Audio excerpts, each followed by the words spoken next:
Ok. Bom dia a todos e todas. É uma enorme satisfação dar as boas-vindas à terceira edição do Tech Talks das Federais. Hoje, quinta-feira, 31 de julho de 2025. Estamos ao vivo em mais um encontro que tem se consolidado como um dos principais espaços de diálogo, inovação e integração no campo da tecnologia, dentro das instituições públicas de ensino superior do Brasil. O Tech Talks nasceu da vontade de conectar pessoas, compartilhar experiências e fortalecer o ecossistema digital das nossas universidades. Após 2 edições de grande sucesso, com participação de centenas de profissionais de todo o país, retornamos hoje com um tema absolutamente estratégico e urgente: ameaças digitais.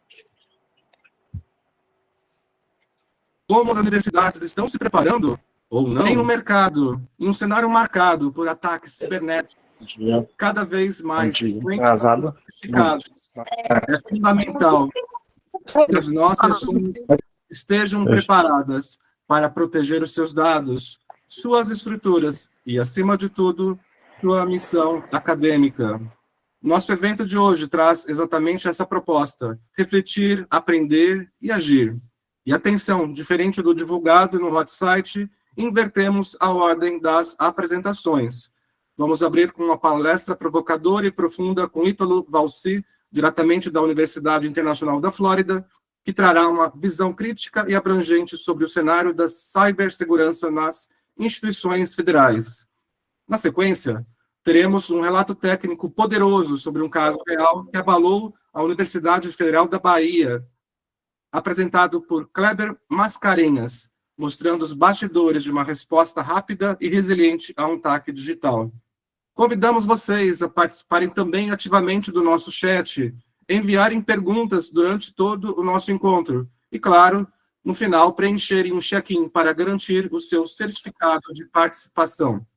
Estamos com mais de 400 inscritos e conectados de todas as regiões do Brasil. Agradecemos imensamente a presença de cada um de vocês. Este espaço é feito para a construção coletiva, troca de aprendizados e fortalecimento institucional. E para dar início oficialmente à nossa programação, convidamos agora os representantes institucionais que são pilares desta jornada. Cada um deles terá 2 minutinhos para dar as suas palavras de boas-vindas.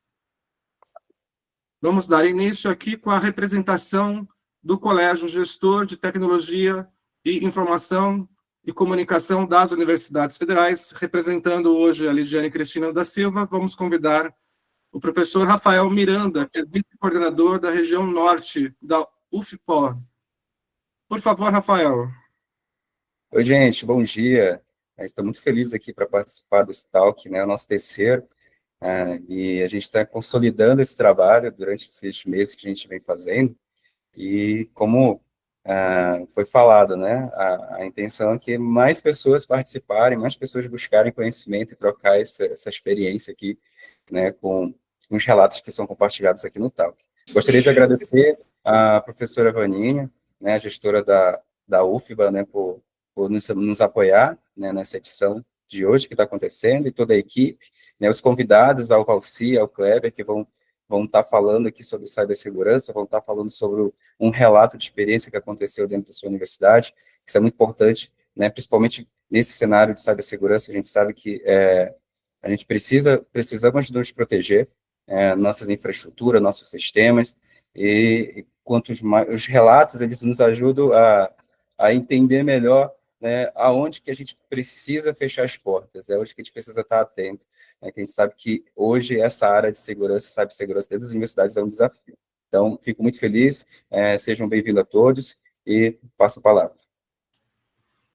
Obrigado, Rafael, direto da Universidade Federal do Oeste do Pará. Estaremos juntos aí em Santarém, em breve, daqui a pouco, aí no mês de agosto, para o WTKIFS também, outro evento grande das universidades federais. Muito obrigado pelas suas palavras, por todo o empenho do Colégio Gestor nessa articulação nacional tão relevante para a nossa comunidade acadêmica. E agora eu quero convidar também um dos idealizadores dessa série de eventos e coordenador pela Universidade Federal de São Paulo, local, Alexandro Cardoso Carvalho. Por favor, é um prazer novamente estar conosco. O palco é seu. Obrigado, senhor Fábio Falck. Obrigado a todas as pessoas aqui presentes. Quando a gente idealizou esse evento no âmbito da Unifesp, a gente tinha um objetivo muito simples, mas ao mesmo tempo muito ousado.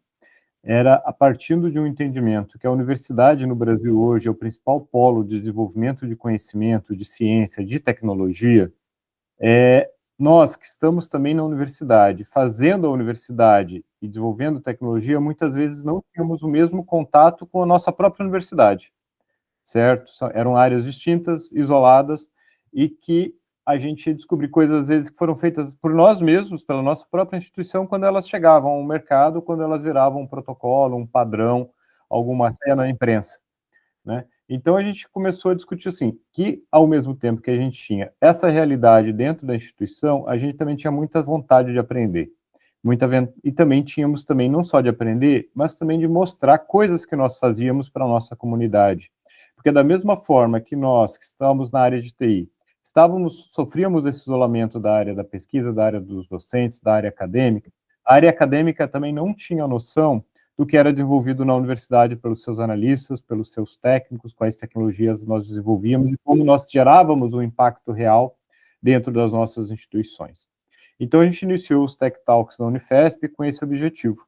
E esse objetivo foi um sucesso tão grande que foi incorporado pelo CGTIC como um processo nacional.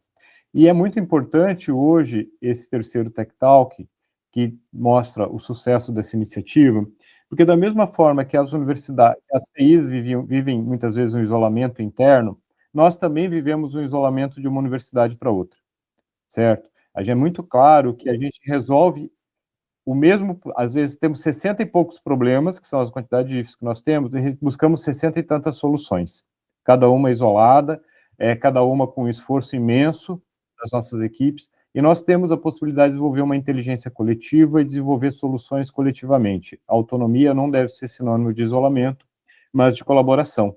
E os Tech Talks nacionais das federais é uma amostra de uma possibilidade de colaboração, quando nós trazemos para toda a nossa comunidade interna e externa às universidades as iniciativas de tecnologia da informação que hoje geram impacto, geram inclusão, geram mudança, geram eficiência administrativa e organizacional.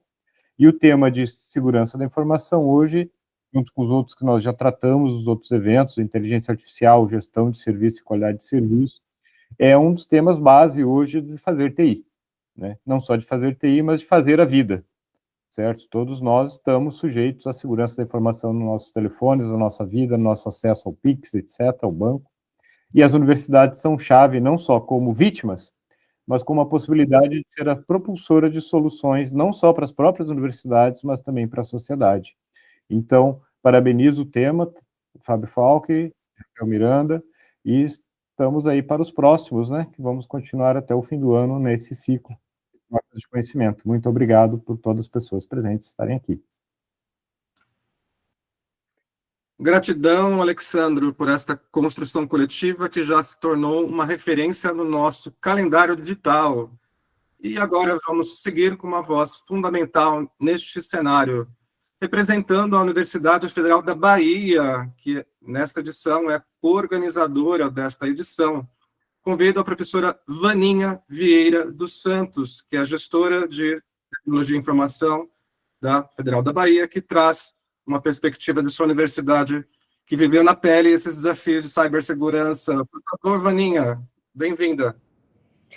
Bom dia, Fábio, bom dia a todas as pessoas aqui presentes. Estamos em quase 300 pessoas online, nos tempos de hoje, né? Na pandemia isso era muito comum, mas hoje em dia juntar 300 pessoas numa sala para ouvir uma palestra online mostra o sucesso desse evento. Imagino que ele ainda vai ser assistido por um monte de gente, né, porque está sendo gravado, algumas pessoas não puderam chegar, então deixo meu abraço também para quem não está aqui, mas está escutando isso num segundo momento, né, é um grande prazer, é uma grande honra para a Universidade Federal da Bahia estar participando desse Tech Talks. Eu fiquei muito feliz quando o Lidiane trouxe isso na última reunião de março do colégio de gestores, dizendo que ia abrir para todas, né, porque ano passado foi a Unifesp que tocou sozinha esse barco e perceberam que era um grande sucesso e tiveram essa ideia brilhante de vamos colaborar, né, vamos aproveitar os grandes talentos de cada universidade. Eu achei brilhante. Para mim, essa é a essência do trabalho, é quando a gente une as inteligências espalhadas e produz colaborativamente algo com maior qualidade, né? Afinal de contas, 1 mais 1 nem sempre é igual a 2, às vezes é mais do que 2, né? A soma de esforços é sempre uma coisa muito maravilhosa. E nesse tema da segurança da informação, a gente tem um orgulho muito grande dessas duas pessoas que vão trabalhar aqui, Ítalo e Kleber. São duas das nossas joias, né? Temos nessa área várias pessoas também que passaram por aqui, mas esses dois são duas joias da nossa COSIC, que é a nossa Coordenação de Segurança da Informação. Claudete certamente vai falar um pouco mais de Ítalo e Kleber, mas Ítalo foi o primeiro coordenador da nossa coordenação, Kleber é o atual, e eles viveram na pele assim, o dia a dia do que é lidar com segurança cibernética, de uma forma geral, e nas nossas universidades também, né? Então, quem não está aí sofrendo com o tigrinho, frequentemente aí nos links aí do Google, nas indexações e etc., e toda hora vem um usuário, o que está acontecendo com o site e tal. Então, tem sido uma constante no nosso dia a dia, e esse tema é um tema bem desafiador, porque é uma corrida, assim, digamos assim, de certa forma injusta, né, com os hackers. Eles estão sempre inventando coisas novas, e a gente ali lidando, trazendo, enfim, as tecnologias. Então, acredito que Ítalo, na palestra, vai trazer fazer um traçado sobre tudo isso. Então, a relevância desse tema para a gente, a urgência e o desafio que a gente tem de nos proteger e, ao mesmo tempo, de formar pessoas nessa área, ao mesmo tempo de, enfim, de compartilhar experiências, porque muitas são muito parecidas, né? As experiências que a gente tem, as dores, os acontecimentos, os eventos, a forma de resolver, tem muita similaridade. Então, é uma área onde, de fato, se a gente não colaborar, a gente vai estar com mais desafios para vencer, né, essa luta diária aí com o crime cibernético, né? Então, queria enaltecer, né, a importância, queria ter a figura de Lidiane como uma pessoa maravilhosa. Ela, né, não está aqui, mas eu queria deixar meu abraço, menção a Lidiane como alguém... Lucila aí, né?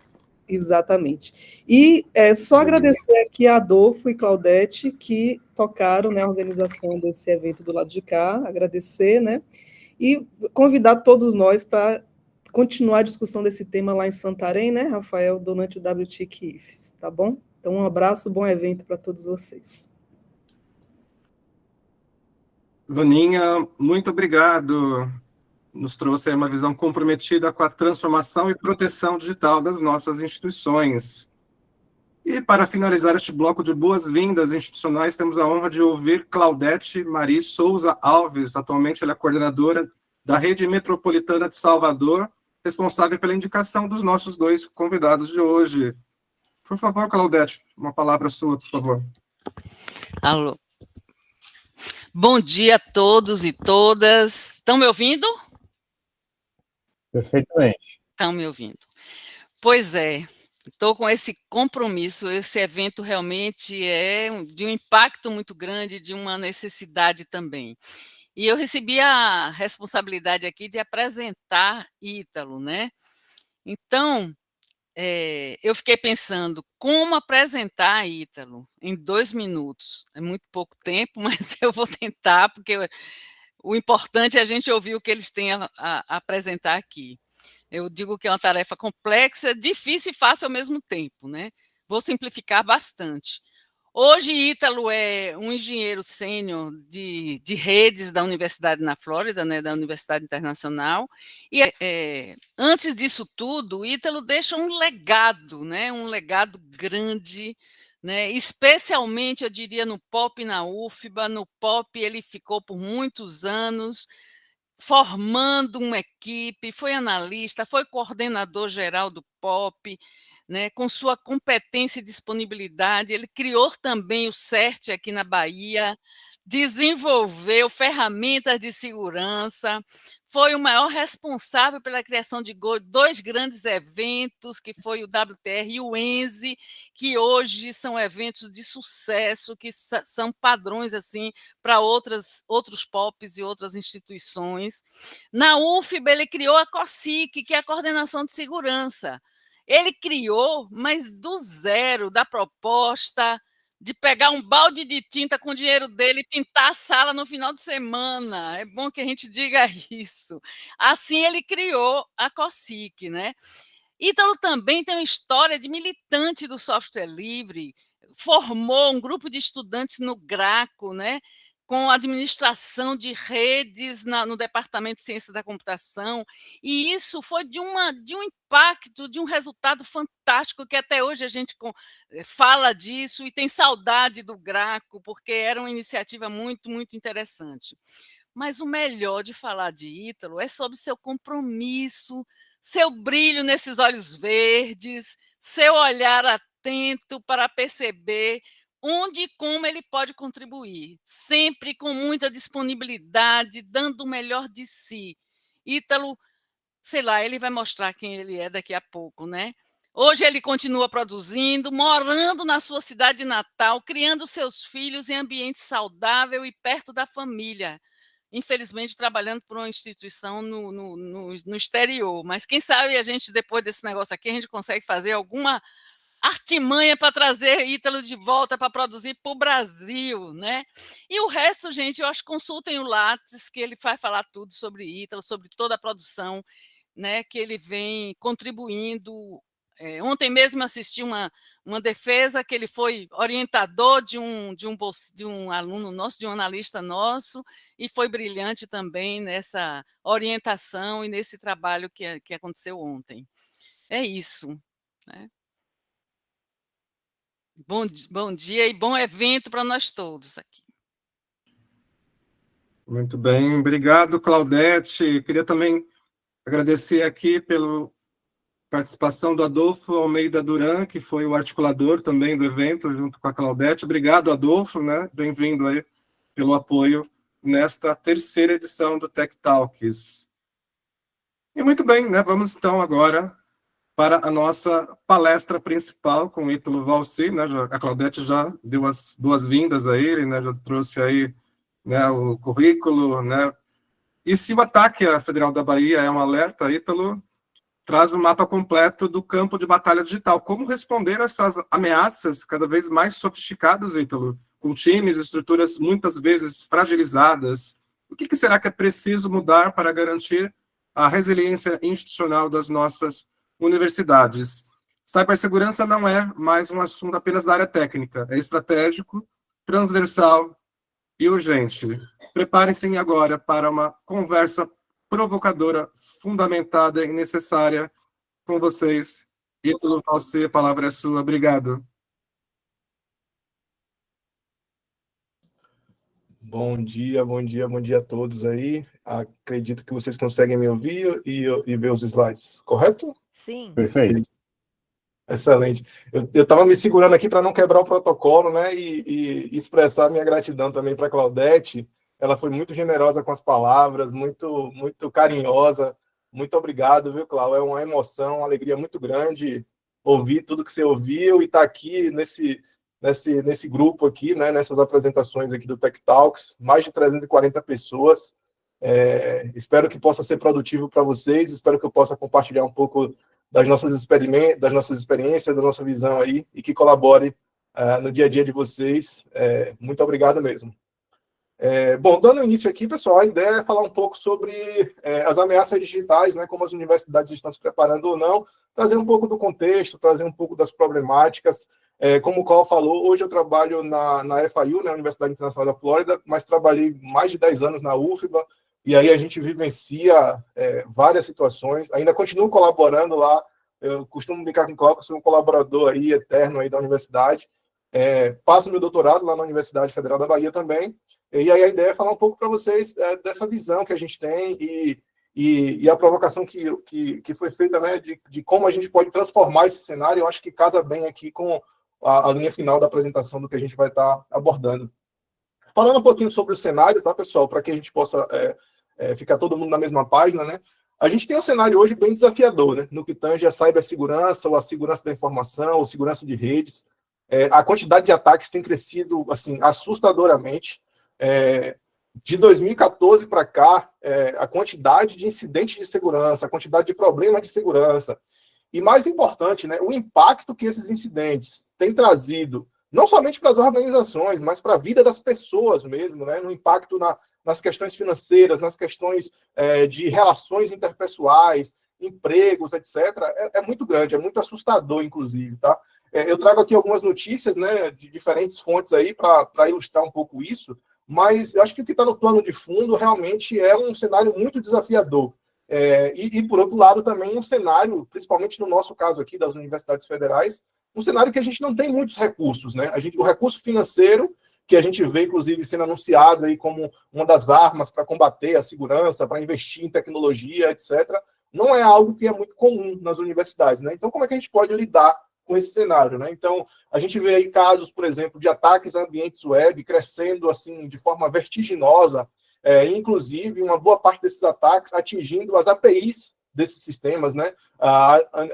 No passado, a gente tinha aplicações que elas eram disponibilizadas na internet e a única interface de acesso àquelas aplicações era aquele site, né? A gente tinha um ponto único de acessar um determinado site.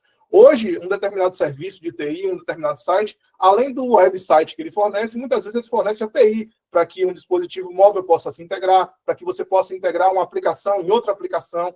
E aí essas APIs também têm sido alvo de muitos ataques. A quantidade de vulnerabilidades, né, assim, é muito assustador, né? Vocês verem aí um gráfico praticamente exponencial de crescimento nas vulnerabilidades que são identificadas e notificadas. Casos de problemas de segurança, como esse caso desse sistema do CrowdStrike, né, que afetou aí bilhões de computadores na internet toda, aeroportos pararam de funcionar, hospitais pararam de funcionar, universidades tiveram seu negócio impactado, tiveram que parar de dar aula, e por aí vai. Então, assim, é um impacto gigantesco, né, incalculável em alguns casos, inclusive.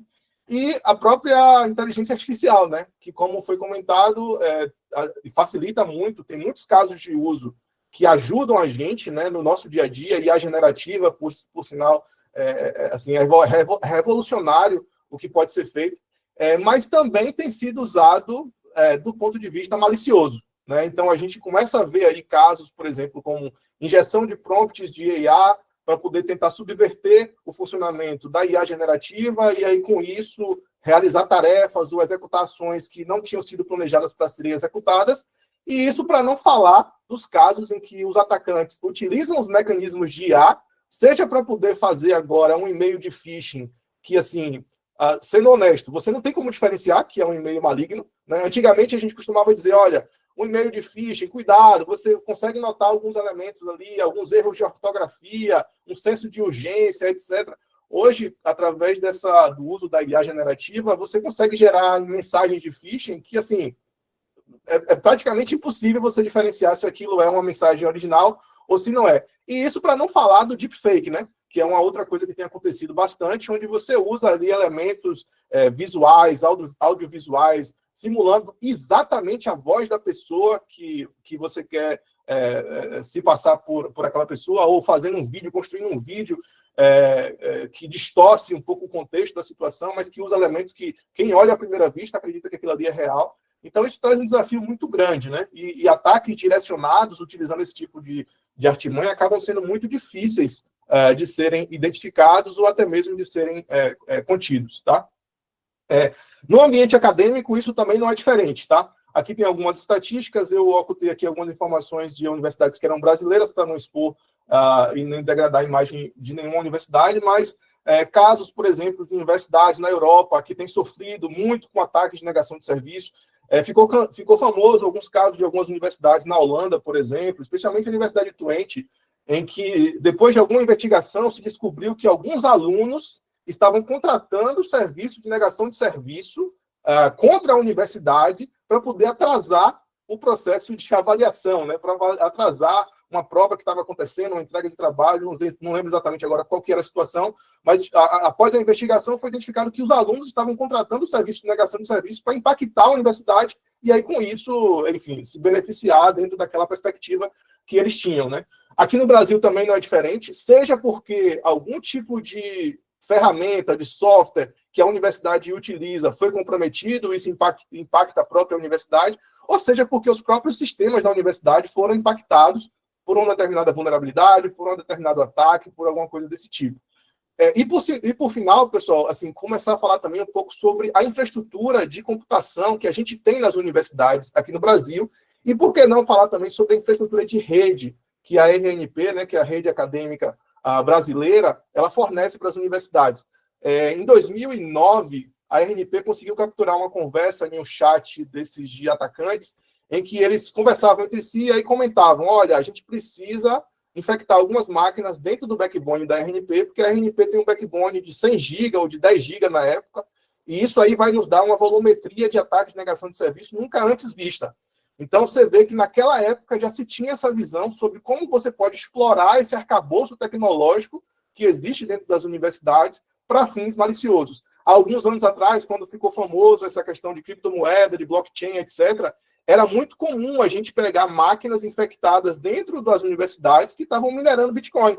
E aí ficavam lá com processamento, máquinas, inclusive, supercomputadores, computadores que foram adquiridos com a finalidade de fazer pesquisa, de fazer investigação científica, etc., mas que estavam sendo utilizados para fazer mineração de Bitcoin, quer dizer, desvirtuando totalmente a finalidade daquele ambiente.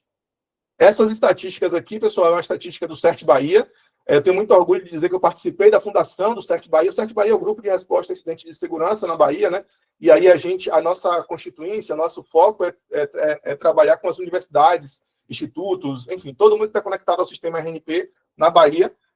E essas estatísticas elas só reforçam o que eu venho dizendo, né? A quantidade de ataques vem crescendo, a diversidade desses ataques, você vê uma quantidade enorme de ataques do tipo malware, né? Onde a máquina ela é infectada, a máquina do usuário ela é infectada e ela se transforma num tipo de zumbi que depois pode ser usado para atacar, para realizar ataques contra outras instituições ou até mesmo para realizar atividades diferentes daquela que é a finalidade da máquina, por exemplo, mineração de Bitcoin. E aí, para não falar também sobre envio de phishing, envio de spam, vazamento de informações, máquinas que estão hospedando conteúdo malicioso e por aí vai. O que chama atenção, pessoal, nesse caso, é a gente comparar a quantidade de incidentes que são reportados versus aqueles incidentes que são resolvidos. Ou seja, que o analista da organização recebeu a notificação, tratou e deu uma resposta àquele incidente. Por exemplo, uma conta que foi comprometida e o analista tratou e disse, não, beleza, mudei a senha dessa conta aqui. Pessoal, a quantidade de incidentes que são resolvidos assim, cerca de 10% dos incidentes são resolvidos. Então, muita coisa que é reportado, muito problema de segurança que é reportado, não é resolvido, não é tratado pelas instituições. Uma parte desses incidentes acabam até sendo tratados, mas não há uma resposta, não há um feedback para a instituição que reportou, mas a grande maioria deles não são sequer resolvidos. E o que acontece nesses casos é que os recursos da universidade estão sendo usados para um fim diferente daquele que era o proposital. Tem tido também uma iniciativa, né, mais proativa no sentido de reportar vulnerabilidades. As vulnerabilidades, pessoal, são fraquezas dos sistemas que, eventualmente, já são conhecidas, essas fraquezas, e que, eventualmente, podem ser exploradas para se transformar em um incidente, para se transformar num ataque. Então, assim, o ideal é que a gente receba uma vulnerabilidade que a gente corra para resolver logo, porque aquilo ali tem um potencial muito grande de se transformar em um incidente e aí o dano ser muito maior, né? E a quantidade de vulnerabilidades que são reportadas versus aquelas que são resolvidas, você vê que de 40 vulnerabilidades divulgadas, apenas 3 foram resolvidas. Essas aqui são as estatísticas desse ano de 2025 no CERT Bahia. Tá? Então, assim, a gente vê que realmente é um cenário desafiador. E aí a pergunta que fica é por que as instituições não conseguem tratar esses incidentes? Por que as instituições não conseguem resolver essas vulnerabilidades? Tá? Um outro aspecto importante também da gente pensar é por que é importante tratar, né, essas ameaças? Por que é importante a gente realmente dar atenção para esse cenário?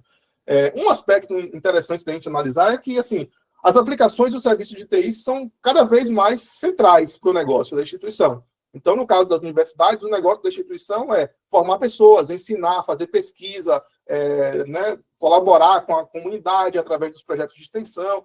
Então, quando a gente diz que as aplicações do serviço de TI estão no centro do negócio, a gente quer dizer assim, que hoje em dia você não consegue, por exemplo, dar uma aula totalmente desconectado da internet. Muitas vezes você tem trabalhos que são submetidos pelos alunos, vídeos que são mostrados na disciplina, a interação com o professor muitas vezes acontece através de um sistema de TI, a própria pesquisa, né, a realização da pesquisa depende de recursos computacionais para executar simulações, para executar experimentos, para divulgar os resultados, a própria submissão de projetos, né, Na semana passada, eu vivi uma situação similar a essa, onde eu tinha um deadline para cumprir e o sistema de autenticação não estava funcionando e eu, poxa, preciso submeter porque o deadline é agora e eu não consegui autenticar. E aí, assim, a gente vê exatamente na prática, né, ao vivo, aquela situação de que, olha, o negócio da instituição é impactado por conta dessas ameaças digitais, desses problemas que acontecem, né? Alunos, professores, colaboradores fazem uso de serviço de TI diariamente. Um dia em que o serviço de TI para de funcionar, tipicamente é um dia que, via de regra, impacta no funcionamento da universidade de forma muito significativa, tá? E aí, proteger as aplicações do serviço de TI acaba sendo um mecanismo essencial para garantir a continuidade do negócio, para a gente garantir que a universidade continua formando gente, continua fazendo pesquisa, continua atuando na sociedade ao nosso entorno, tá?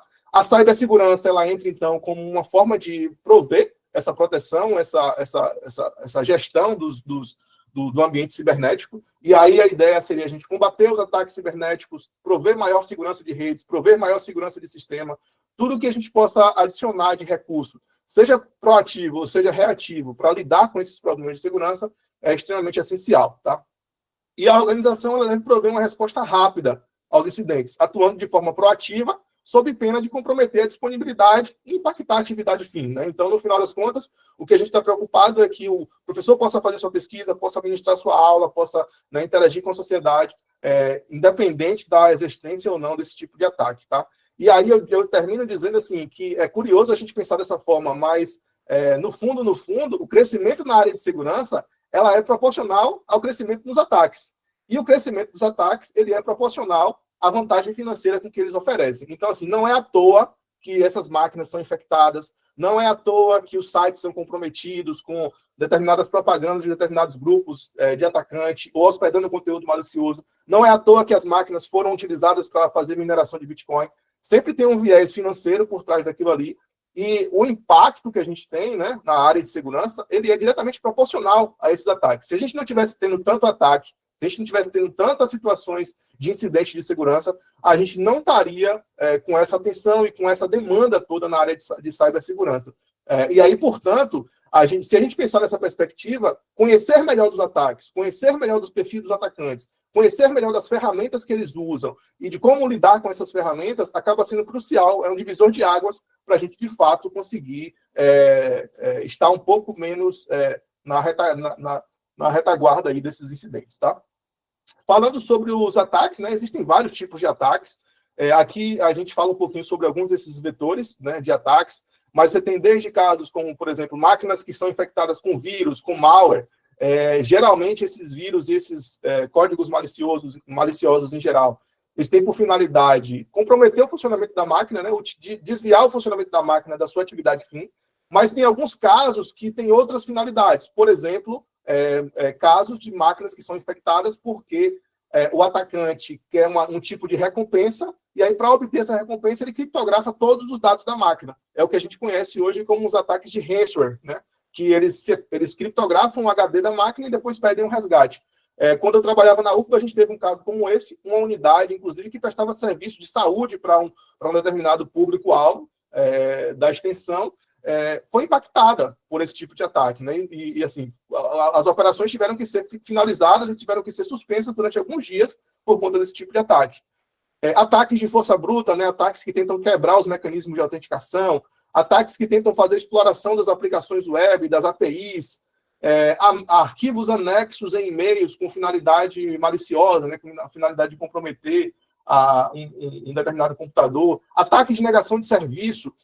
Ataque de negação de serviço, curiosamente, é algo que a gente não vê sendo muito comum nas universidades aqui no Brasil, pelo menos não ainda, eu espero que não por algum tempo ainda, mas nos casos em que aconteceram esse tipo de ataque, isso foi, assim, foi devastador, né? Foi determinante para impactar na operação daquelas universidades, inclusive grandes universidades.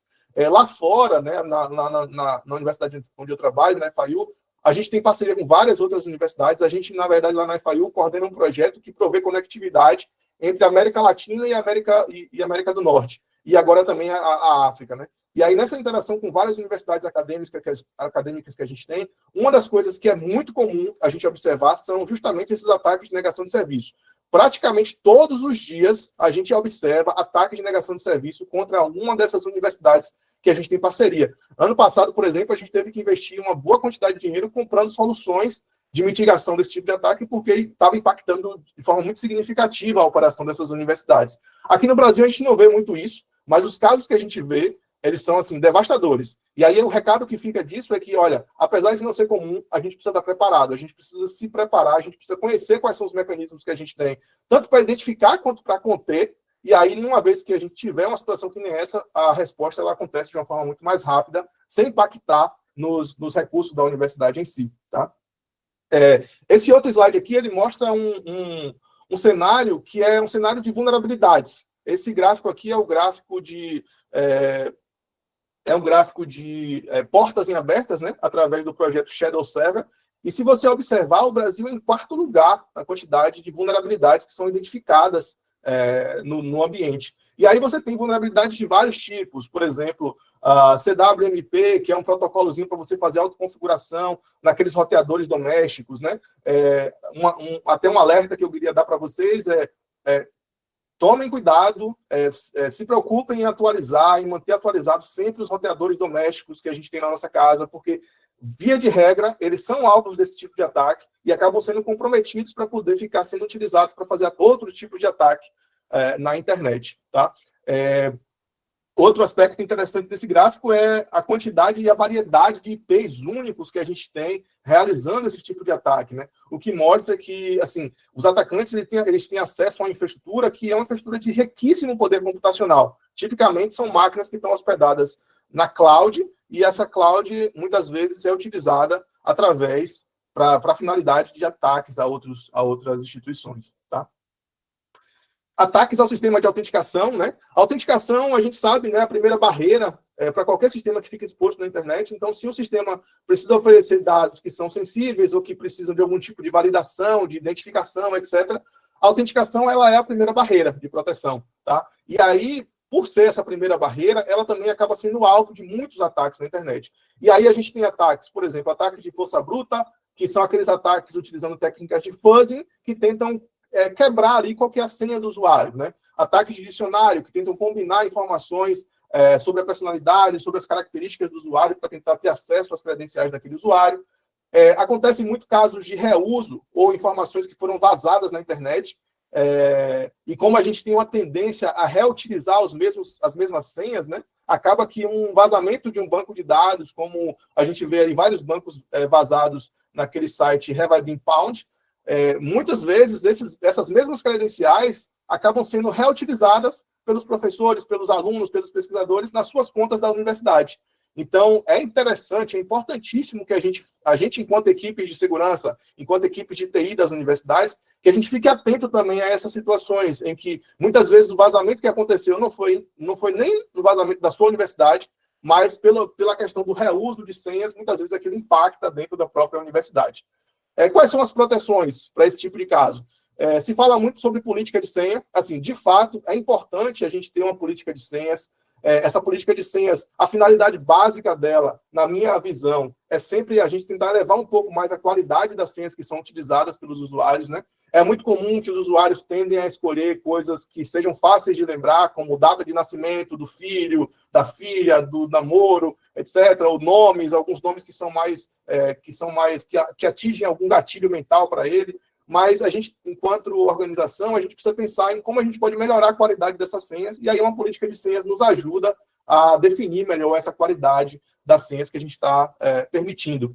Porém, pessoal, inclusive grandes órgãos de padronizações como o NIST, o SANS, etc., ao longo dos anos, eles vêm percebendo o seguinte: não adianta você ter uma política de senhas extremamente restritiva que estipule lá um conjunto de caracteres gigante, com variações de letras, números, caracteres especiais, porque no final do dia, o usuário ele tende a anotar essas coisas no papel, e aí, apesar de que na teoria a senha é forte, mas na prática a senha não é tão forte assim, porque eventualmente esse usuário ou ele anota em papel, ou ele salva em um sistema que não é seguro, ou alguma coisa desse tipo. Então, assim, a gente precisa achar o limite entre ter uma política de senhas de alta qualidade, né, de boa qualidade, porém, sem ser também muito restritivo. Coisas do tipo, olha, exigir que o usuário troque a senha a cada 6 meses, não funciona. Não funciona. Porque o usuário, no geral, o que ele vai fazer é, ou ele vai anotar essa senha em algum papel, ou ele vai mudar algum caractere específico da senha dele, que era originalmente para um outro caractere, e aí a questão de você mudar a cada 6 meses não perde muita validade, né? A dificuldade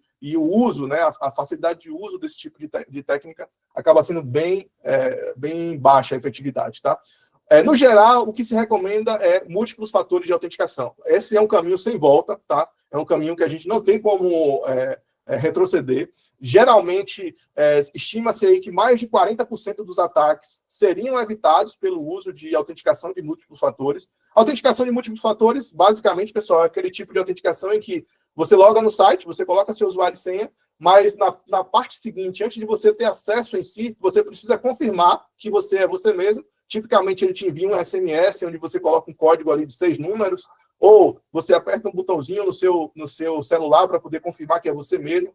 Ele tenta combinar os fatores de autenticação. Um fator de autenticação é o que você sabe, né, que é o usuário e senha. Mas outro fator de autenticação pode ser, por exemplo, o que você tem, que é o caso do celular, né, e aí por isso o token é enviado, ou até mesmo o que você é, utilizando aí algum tipo de biometria ou alguma coisa do tipo, para poder fazer o controle de acesso. Com relação à negação de serviço, a ideia básica de negação de serviço realmente é exaurir os recursos de um alvo e torná-lo inacessível. Na prática, a negação de serviço, a ideia básica é sobrecarregar. É sobrecarregar um alvo e, a partir daquela sobrecarga, você não consegue mais atender às requisições.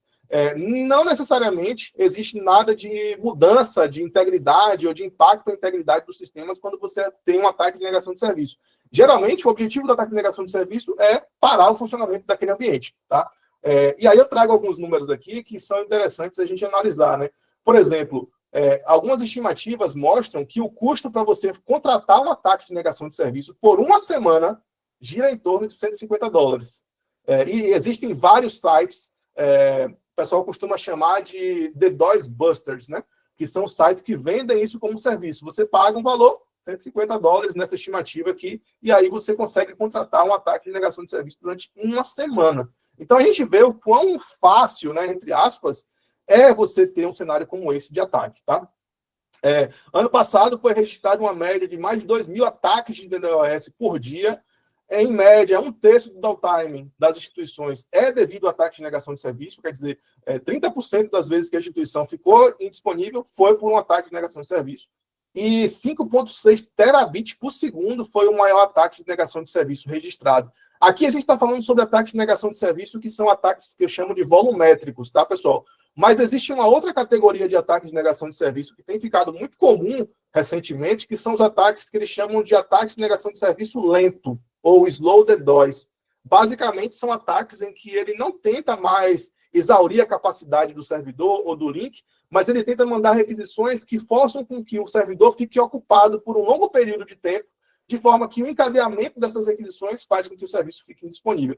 Esses ataques são extremamente difíceis de serem detectados, são bem desafiadores de serem contidos, né, de serem evitados, e tem um grau de impacto muito grande. Tá? Então, mais uma coisa para a gente ficar atento aí nas nossas organizações.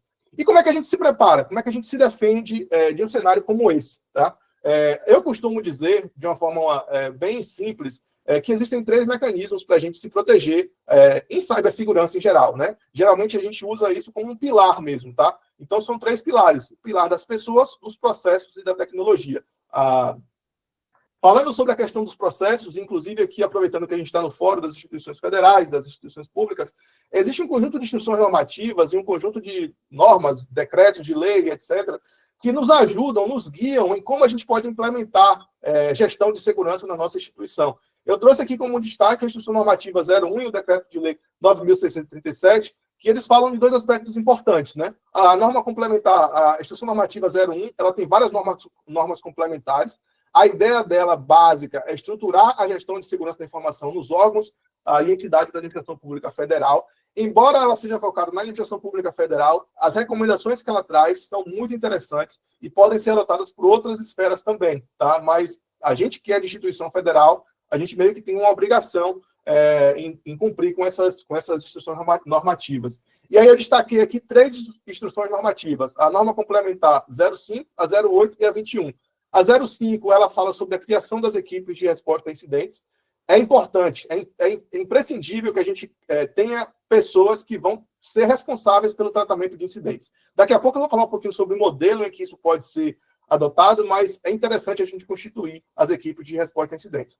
A norma complementar 08, que fala sobre o processo de tratamento de incidentes em si, né? Como é que a gente pode organizar isso? E a norma complementar 21, que fala sobre a coleta, preservação e evidências dos logs. Os logs são um aspecto assim, fundamental para a gente poder ser apto a tratar os incidentes, a mensurar qual foi a dimensão daquele incidente, identificar a causa raiz e por aí vai. Tá? E o decreto de lei 9.637, que estabelece a Política Nacional de Segurança da Informação, e aí todas as instituições públicas da esfera federal também têm por obrigação instituir a sua política de segurança. Tá? Por onde começar, tá? Em termos de processos? Na minha experiência prática, na minha visão prática, assim, são muitos processos que a gente tem para implementar, são muitas documentações, a gente tem equipes reduzidas, a gente tem que se dividir entre diversas outras atividades da organização. Então, eu trouxe aqui uma lista de alguns itens que eu acho que são importantíssimos para um pontapé inicial. O primeiro deles que eu trouxe foi estabelecer a ETI. Veja que, inclusive, eu falei sobre estabelecer a ETI antes mesmo de falar sobre a política de segurança.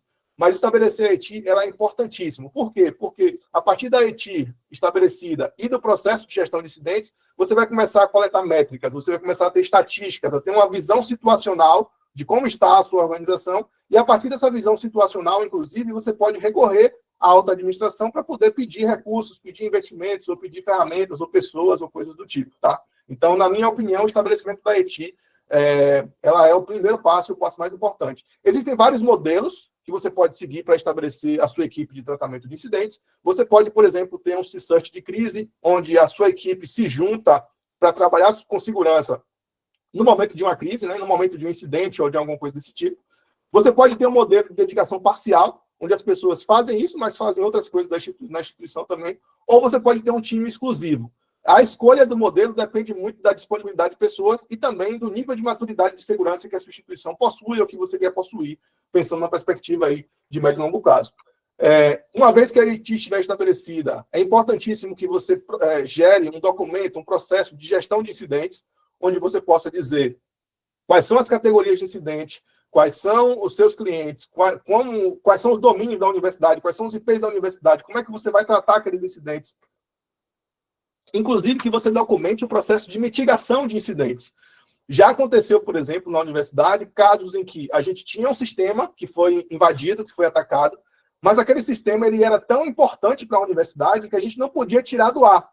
E aí, como é que você pode fazer a mitigação de um ataque sem tirar o sistema do ar? Então, na sua política de gestão de incidentes, você tem que prever casos como esse e algumas estratégias que podem ser usadas para poder evitar esse tipo de ataque. Naquela situação, por exemplo, a gente transformou o site em read-only.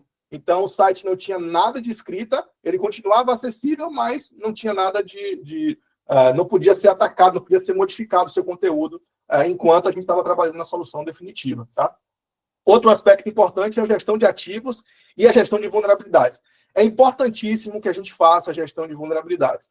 A gestão de vulnerabilidades ela é um passo-chave na mudança de paradigma entre você atuar somente de forma reativa e você passar a atuar de forma proativa. Tá? Gestão de vulnerabilidades e conscientização de segurança são assim, divisores de água nessa mudança de postura, de uma postura mais reativa para uma postura mais proativa. Tá?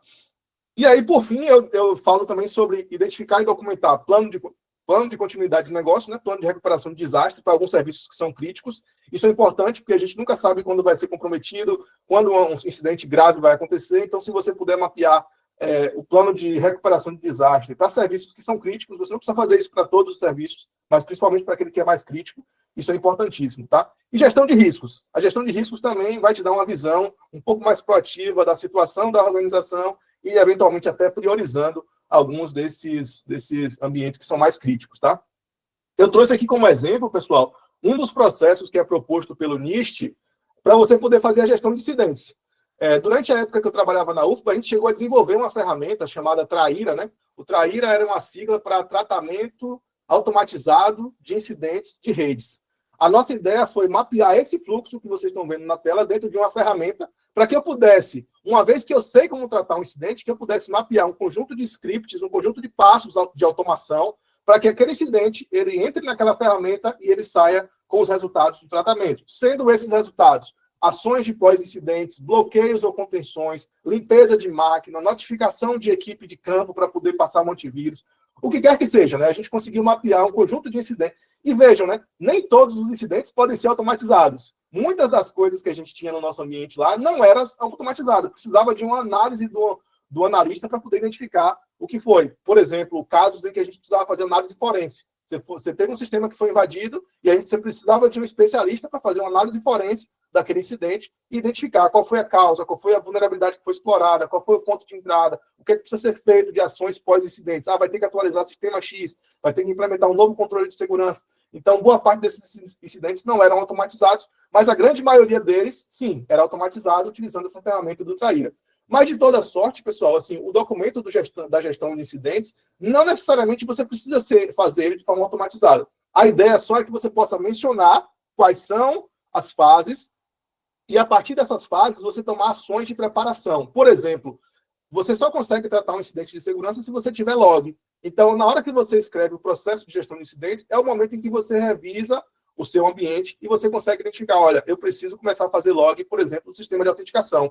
Eu não sei hoje quem é que está autenticando, qual é o horário que autenticou, qual foi o IP que autenticou. O sistema Y usa autenticação no AD, mas eu não sei qual foi o IP do usuário, porque eu só consigo ver o IP do sistema Y. Eu não consigo ver o IP do usuário normal, o IP do usuário final. Então, é o momento da escrita desse processo em que você para se perguntar sobre essas coisas e, efetivamente, tomar ações de preparação que depois vão te habilitar a prosseguir com o tratamento dos incidentes, tá? Outro aspecto importante é a gestão de vulnerabilidades, como eu comentei, né? Gestão de vulnerabilidades, pessoal, tem a ver com a prática de você identificar, priorizar e corrigir as vulnerabilidades. Priorizar aí, ela foi destacada, não por acaso, porque, assim, a quantidade de vulnerabilidades tem crescido, assim, de forma exponencial. A gente não consegue tratar elas, né? Você vê que nessa pesquisa que foi feita aí, menos de 15% das organizações conseguiam tratar menos de 15% das vulnerabilidades que eram divulgadas por mês. E, na verdade, na prática, pessoal, menos de 5% das CVEs são, de fato, exploradas. A gente costuma dizer que existe um conjunto de CVEs que são muito exploradas, porque são muito famosas, são históricas, né? Já tem um histórico de exploração e, tipicamente, são usadas, as pessoas ainda usam softwares que estão desatualizados. E aí, por isso que a gente tem que priorizar, porque a gente recebe notificação de vulnerabilidade o dia todo, várias vezes por dia. E aí você precisa ter um processo aqui que vai te ajudar a tomar decisão sobre o que você vai aplicar de correção ou qual é o risco que você vai assumir, tá? A gente fala muito sobre apetite de risco, né? Nesse sentido, no sentido de que você tem determinadas coisas que quando você combina o impacto que ele vai ter com a probabilidade dele acontecer, muitas vezes você prefere aceitar aquele risco, porque tem outras coisas que são mais perigosas, são mais danosas e que precisam ser tratadas primeiro, tá? Quando a gente fala sobre processos, não necessariamente a gente está falando sobre documentação, sobre escrita de fluxos ou coisas do tipo. Tem muitas vezes, pessoal, o processo tem a ver também com a adoção de boas práticas. Então, um dos processos que eu citei aqui também é o processo DevSecOps. Né? Provavelmente você já deve ter ouvido falar sobre DevOps, né? Que é essa cultura agora de integração entre as equipes de operações e desenvolvimento. E aí o pessoal cunhou esse termo também, DevSecOps, porque a gente percebeu o seguinte, olha, a segurança tem que estar envolvida desde a fase de planejamento. Segurança não é um plugin que você vai, depois que o software estiver em produção, você vai ativar aquele plugin e você passa a ter segurança. Não, muitas vezes, pessoal, já vi aplicações que nascem com falha de segurança desde o seu design, desde a hora da especificação, quando um determinado requisito foi mapeado, aquele requisito já nasceu com alguma possibilidade de exploração de segurança. Por exemplo, uma política de senhas. Quando alguém escreve uma política de senhas e diz assim, olha, depois de 3 tentativas, o usuário será bloqueado. Vocês conseguem perceber que essa política de senhas dá margem para você fazer um ataque de negação de serviço contra aquela conta daquele usuário? Então, desde a fase de requisito, a gente consegue identificar que existem problemas de segurança aí nesse ambiente. Então, eu acho que o uso dessas técnicas de DevSecOps, onde a equipe de segurança participa de forma integrada com a equipe de desenvolvimento, com a equipe de operação, ela é, assim, essencial para você ter uma segurança mais forte, tá? E outro processo também interessante é o processo de desenvolvimento seguro de software, né? Poucas pessoas falam sobre isso, mas tem alguns cursos, o próprio CERPRO tem um curso sobre desenvolvimento seguro de software, em que a ideia, pessoal, é começar a formar no desenvolvedor de software, no desenvolvedor de software júnior, aquele que está lá programando, fazendo os testes, etc., essa mentalidade de segurança. Essa mentalidade de que o usuário ele pode inserir um dado em um campo de entrada maliciosamente projetado para poder quebrar a aplicação. E muitas vezes a gente não pensa nessa perspectiva, né? Muitas vezes o desenvolvedor ele sai da formação dele na universidade com o professor lá de linguagem de programação dizendo para ele, olha, pessoal, a entrada esperada é essa, vocês não precisam tratar a entrada, porque eu vou fornecer no teste, eu vou fornecer essa entrada aqui e tal, não sei o quê. Se preocupem com a lógica, se preocupem com a lógica. E aí chega no mundo real, a entrada da aplicação é tudo, porque justamente a entrada é que o atacante gostaria de quebrar, gostaria de testar a aplicação para poder entender os limites daquela aplicação e, eventualmente, subverter o seu comportamento. Tá? Do ponto de vista tecnológico, pessoal, uma coisa que é importante registrar aqui é que assim, a área de cibersegurança requer investimento. Não tem como dizer diferente disso. É uma área que é cara. As soluções de segurança de mercado, líder de mercado, que tem uma boa efetividade, geralmente são soluções caras que requerem investimento. Então, assim, é necessário alocar recursos, é necessário negociar com a autogestão para que a gente possa ter investimentos, tá? Eu diria que, assim, a parte de gestão de incidentes, gestão de vulnerabilidades, gestão de riscos, pode ajudar a gente a justificar, né? As estatísticas que a gente extrai a partir dessas gestões ajudam a gente a justificar melhor os investimentos. Mas, se você não tiver investimento, também dá para fazer algumas coisas, tá? E eu listei aqui algumas dessas soluções, sejam soluções de software livre, soluções de código aberto, ou até algumas práticas que você pode adotar que ajudam você a mitigar, ou até evitar, ou pelo menos ter a capacidade de responder a esses problemas, tá? Então, por exemplo, log das aplicações e serviços de TI, logs informacionais com qualidade, com retenção, técnicas de hardening de configuração, evitar os erros de configuração que são mais comuns, é outra coisa importante. Atualização constante do ambiente. Eu diria que boas práticas de CI/CD ajudam bastante, né? CI/CD é aquela história de integração contínua e o deploy contínuo, né? Implantação contínua. Elas ajudam bastante, porque se você instala um software de uma forma totalmente customizada, não documentada, atualizar aquele software, atualizar aquele ambiente, passa a ser um desafio muito grande. É aquela história de que está funcionando e ninguém mais mexe. Hoje em dia, a gente não tem como mais funcionar dessa forma, tá, pessoal? É importantíssimo que a gente possa funcionar de uma forma em que a aplicação quebrou, eu instalo de novo, de uma forma rápida, reprovisiono o ambiente e aí já está funcionando. Isso nos ajuda, inclusive, a atualizar o ambiente de forma mais constante, tá? Monitoramento de inteligência de ameaça. Saiu uma pesquisa esses dias que mais de 80% dos ataques que acontecem havia informações de inteligência de ameaça a priori daquele ataque. Ou seja, aquele IP que te atacou, ele já era listado como malicioso antes dele te atacar. Então, se você tivesse tomado uma ação, por exemplo, de bloquear preventivamente aquele IP, você não teria sido alvo daquele ataque. Então, inteligência de ameaça é algo que está muito atual atualmente. As instituições estão focando bastante nisso, estudando grandes massas de dados para tentar extrair informações disso, correlacionando eventos, extrair informações das suas ferramentas, para poder tanto detectar ataques que estão acontecendo internamente na instituição, quanto também detectar ataques externos, como esse caso, por exemplo, de reputação de IPs maliciosos e coisas do tipo, tá? Política de senhas, mas principalmente autenticação de múltiplos fatores, é fundamental. E eu diria também assim, proteção anti-DDoS. Proteções anti-DDoS, pessoal, são caras, né? São soluções que tipicamente não são muito acessíveis, e como a gente tem um recurso financeiro que é limitado, a gente precisa de parcerias. A RNP, né, a Rede Nacional de Ensino e Pesquisa, tem soluções de DDoS. A recomendação para vocês procurem saber sobre essas soluções de anti-DDoS, façam contatos antes de acontecer qualquer tipo de evento, para que vocês possam estar preparados caso aconteça um incidente como esse na sua instituição, que você já saiba exatamente quem você deve procurar no caso de um incidente como esse. E aí, por fim, pessoal, falar sobre o outro aspecto, que é o aspecto das pessoas, né? E aí, falando sobre pessoas, eu diria assim, a gente precisa trabalhar na formação e na conscientização das pessoas, tá? Formação por quê? Porque a gente precisa formar melhor os profissionais de TI com esse viés de cibersegurança, e a conscientização, que é o usuário em massa. As estatísticas mostram, né, como o usuário acaba sendo, como o fator humano acaba sendo um fator de alto impacto aí nos incidentes que acontecem, e como os impactos do fator humano também se proliferam ao longo do ciclo de vida do incidente, tá? Não curiosamente, o último levantamento que foi feito naquele autodiagnóstico do CISP apontou que a maior dificuldade de quem trabalha na gestão de TI é ter profissionais com talentos, né, na área de TI. Tá? A gente conseguir achar os profissionais com talento na área de TI acaba sendo muito desafiador. E não é à toa também que o Brasil tem mais de 750 mil profissionais em escassez no mercado de cibersegurança. no geral, porque a formação em cibersegurança realmente ainda precisa de bastante melhorias, né? E aí por isso que a gente tem projetos como esse projeto do Hackers do Bem e algumas outras iniciativas, tá?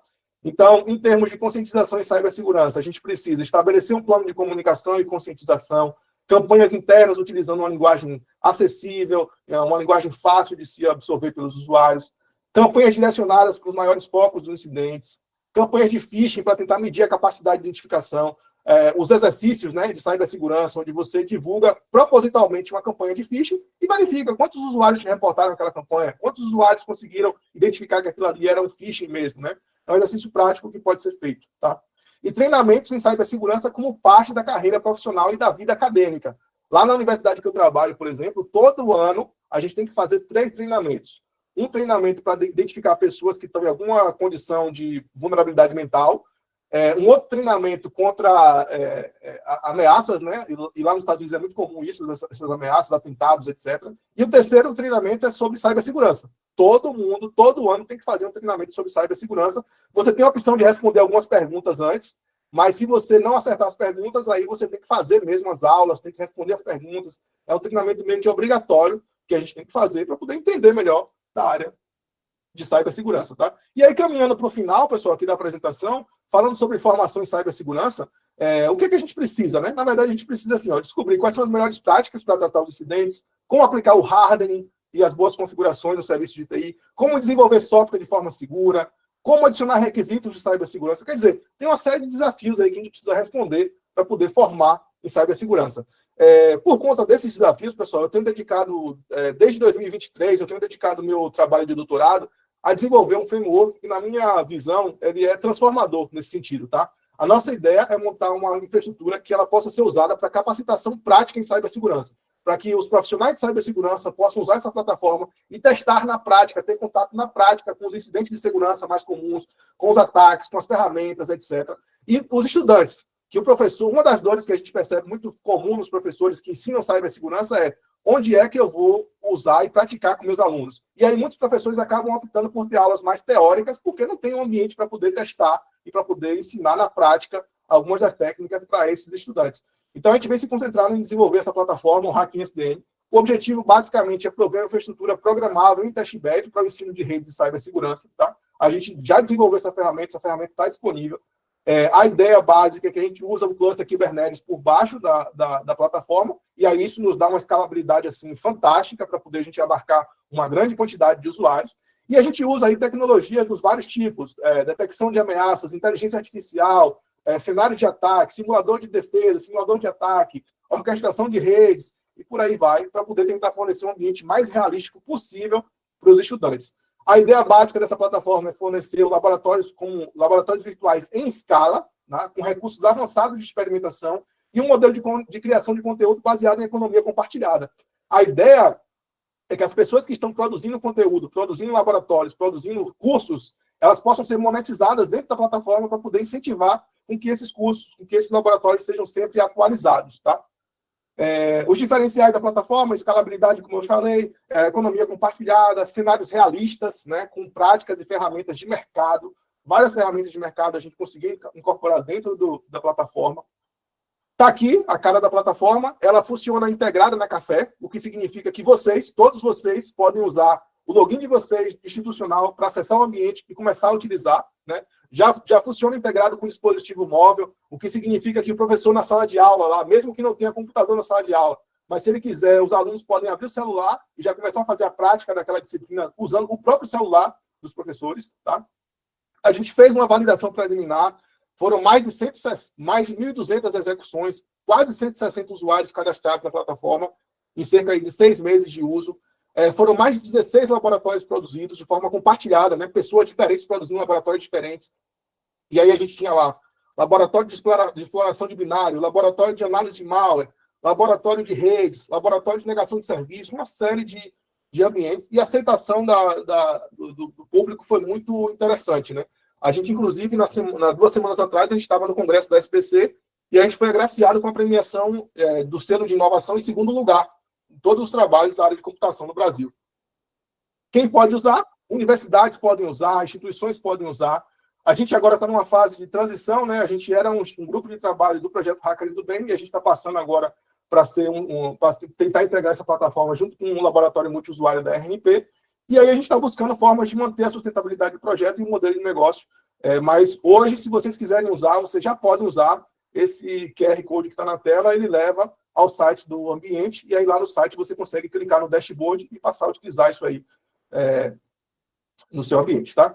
Aí, pessoal, só para finalizar aqui, algumas considerações finais. Assim, as aplicações de serviço de TI, na nossa visão, né, são a chave para o negócio, e aí, portanto, é crítico que você tenha a implantação de mecanismos de segurança para conter esse tipo de ataque.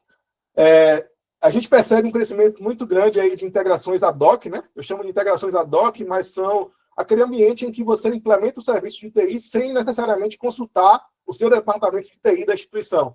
Um professor, um pesquisador, etc., que quer prover um serviço, né, quer fazer aquilo com agilidade, acaba implantando aquilo ali sem uma integração com a área de TI em si, e isso acaba aumentando a superfície de ataque e os impactos ao negócio. Tá? Os investimentos eles são necessários, porém, a sua escassez não inviabiliza iniciativas básicas. Né? Como a gente falou aqui, tem várias iniciativas que você pode fazer utilizando ferramentas de software livre, utilizando processos específicos, e que eu acho que já elevam o nível de maturidade da instituição para um patamar bem interessante.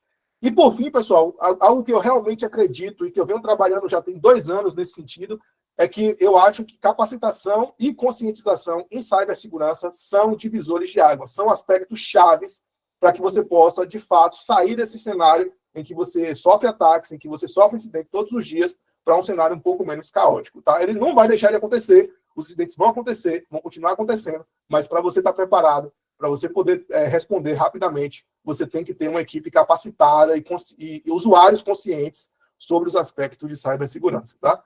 E aí, com isso, eu encerro. Agradeço a vocês aí pela atenção. Não consegui acompanhar o chat aqui, mas acho que a gente vai ter um tempo para responder as perguntas também. Tá? Obrigado, pessoal. Obrigado, Ítalo. Excelente palestra. Nossa 3ª edição do nosso Tech Talk das Federais. Vamos ter agora uma rodada aqui de perguntas. Eu já fiz aqui uma triagem aqui, já agradecendo todos que postaram. Primeiro tema aqui sobre phishing e senhas de segurança pessoal. A Anabela França relata que costuma receber muitos e-mails de phishing, mas consegue identificá-los por conhecer bem os serviços que utiliza. E o Francisco da Silva destaca que reutilizar senhas em diferentes plataformas é uma falha grave, pois um vazamento compromete múltiplos acessos com e-mails e contas GovBR. O que você acha, Ítalo?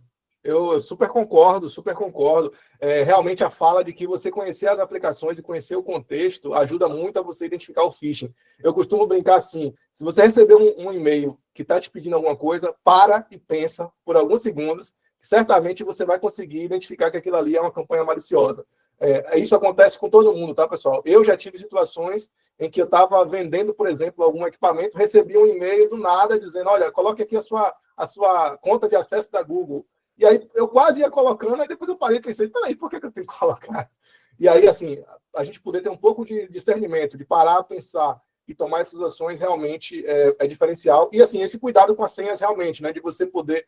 Se você compartilha a sua senha em vários sistemas diferentes, isso traz um risco associado com eles, com essa prática, e é interessante evitar, sim. O uso de múltiplos fatores é diferencial, tá, pessoal? É importantíssimo usar múltiplos fatores de autenticação. Muito bem, o tema agora é ataque DDoS e infraestrutura vulnerável. Temos perguntas aqui do Gildásio, Adriano e Anderson. O Gildásio aponta que o impacto financeiro de um ataque DDoS ou DDoS costuma ser significativo para a instituição afetada. O Adriano Silva complementa que ataques DDoS são massivos, geralmente oriundos de redes de máquinas infectadas, exploram múltiplas portas vulneráveis, podendo levar à paralisação total do sistema. E, por fim, Anderson Gomes relata que sua equipe vem reforçando os perímetros do serviço, restringindo acessos via VPN e filtros geográficos. Embora não resolva tudo, isso já reduz bastante a superfície de ataque, Ítalo. Exato, perfeito. Eu não poderia concordar mais. Assim, se eu pudesse acrescentar um aspecto aí, é só realmente essa coisa da gente procurar o contato, né, dos órgãos que podem nos ajudar no caso do incidente. Né? Eu deixo aí o contato da RNP, procurem o pessoal do CAIS da RNP, porque caso vocês sejam alvo de um ataque como esse, eles têm ferramental, inclusive, de mercado, de primeira linha de mercado, que pode ser usada para isso. E o segundo comentário que eu faria é o seguinte, pessoal, assim, ó, como foi comentado, né, muitas vezes esses ataques utilizam máquinas zumbis, máquinas infectadas, para propagar o ataque para as outras instituições. E aí eu lembro aquela estatística lá que menos de 10% dos incidentes de segurança são tratados pelas instituições. Então, na prática, pessoal, a gente acaba deixando com que máquinas possam estar vulneráveis dentro da nossa infraestrutura e sendo utilizadas para atacar outras redes. Então, daí a importância da gente responder aos incidentes de segurança e tratá-los. Muito bem, agora o tema é normativos e processos de gestão de incidentes. Temos aqui 3 comentários. Fernanda Nascimento pergunta se há algum normativo ou modelo já disponível para orientar a gestão de incidentes em segurança de informação para as universidades, se alguma instituição pública já implementou algum processo maduro que possa servir de referência. Depois, a Cássia Rocha reforça a relevância do tema diante da disparidade da maturidade entre as instituições federais e pergunta quais são as estratégias que podem promover avanços consistentes em segurança da informação. Ela e também o Kleber, na sequência, comentam sobre o deadline do ciclo 5 do Programa de Privacidade e Segurança da Informação. Perfeito, são perguntas bem relevantes. Começando sobre a questão dos modelos e os processos e exemplos que a gente pode seguir. Existe, sim, alguns modelos e alguns processos. Na minha apresentação, inclusive, pessoal, eu coloquei 2 links que eu queria destacar aqui. Eu acabei passando rápido, não falei sobre esses 2 links, mas eu coloquei 2 links de algumas publicações que a gente fez. Uma delas, inclusive, no WTIC das IFES, né, onde a gente falou sobre o processo de gestão de vulnerabilidades da UFMA. E lá nesse artigo que a gente fez no WTIC das IFES, a gente coloca o nosso processo lá, com as fases que a gente executou, exatamente com todas as entradas, as saídas, etc. Eu acho que aquilo ali é uma boa fonte de compartilhamento. E uma outra apresentação que a gente fez no TICOL, né? O TICOL é o Fórum de TI da América Latina, das universidades também, redes acadêmicas, e lá a gente publicou o nosso processo de gestão de incidentes de segurança, com o fluxograma, com as fases, com as entradas, etc. Eu acho que ali também é um bom referencial, caso vocês queiram utilizar. Aí, falando sobre as estratégias, né, o que pode ser usado, né, nessa guerra, digamos assim, né, contra esses ataques de cibersegurança, assim, eu acho que um aspecto que é fundamental, pessoal, é capacitação e formação profissional. A gente precisa ter pessoas que tenham a qualidade técnica necessária para responder aos incidentes, à complexidade desses incidentes. E aí, quando eu digo isso, eu digo o seguinte, por exemplo, é interessante que você conheça como é que funciona um ataque de negação de serviço. Exatamente isso que eu falei para vocês agora há pouco sobre, por exemplo, uma máquina está infectada com vírus. Então, seria interessante que você tivesse a experiência prática de executar um ataque de negação de serviço e ver como isso acontece. E aí, claro, né, de uma forma ética, de uma forma correta, sem impactar as infraestruturas. E aí, nesse sentido, é que eu trago aquela plataforma do Hacking SDN, porque eu acho que aquilo ali é um aspecto fundamental para poder viabilizar com que as pessoas tenham esse contato próximo. A gente está para lançar agora, por exemplo, um laboratório de ransomware, né, porque a gente queria desmistificar essa coisa do sequestro de dados. Então, a nossa ideia a gente já está bem em fase bem avançada, a nossa ideia é que o usuário ele possa ter a experiência de ser infectado por um ransomware, entender o que acontece com o seu computador, com seus dados, etc. E, a partir disso, ele possa desenvolver conhecimento para poder saber como atuar numa situação como essa. E isso aí tudo de uma forma ética, isolada, correta, dentro da plataforma, tá?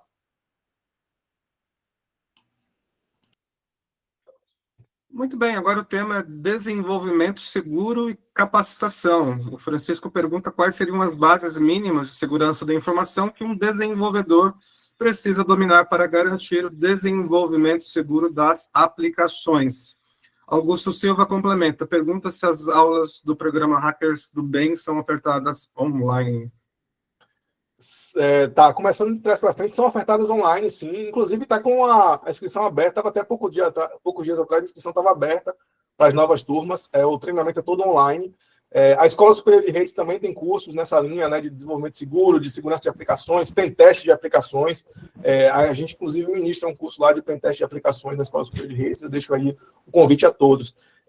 Mas falando sobre desenvolvimento seguro de software, assim, trabalhar com segurança no processo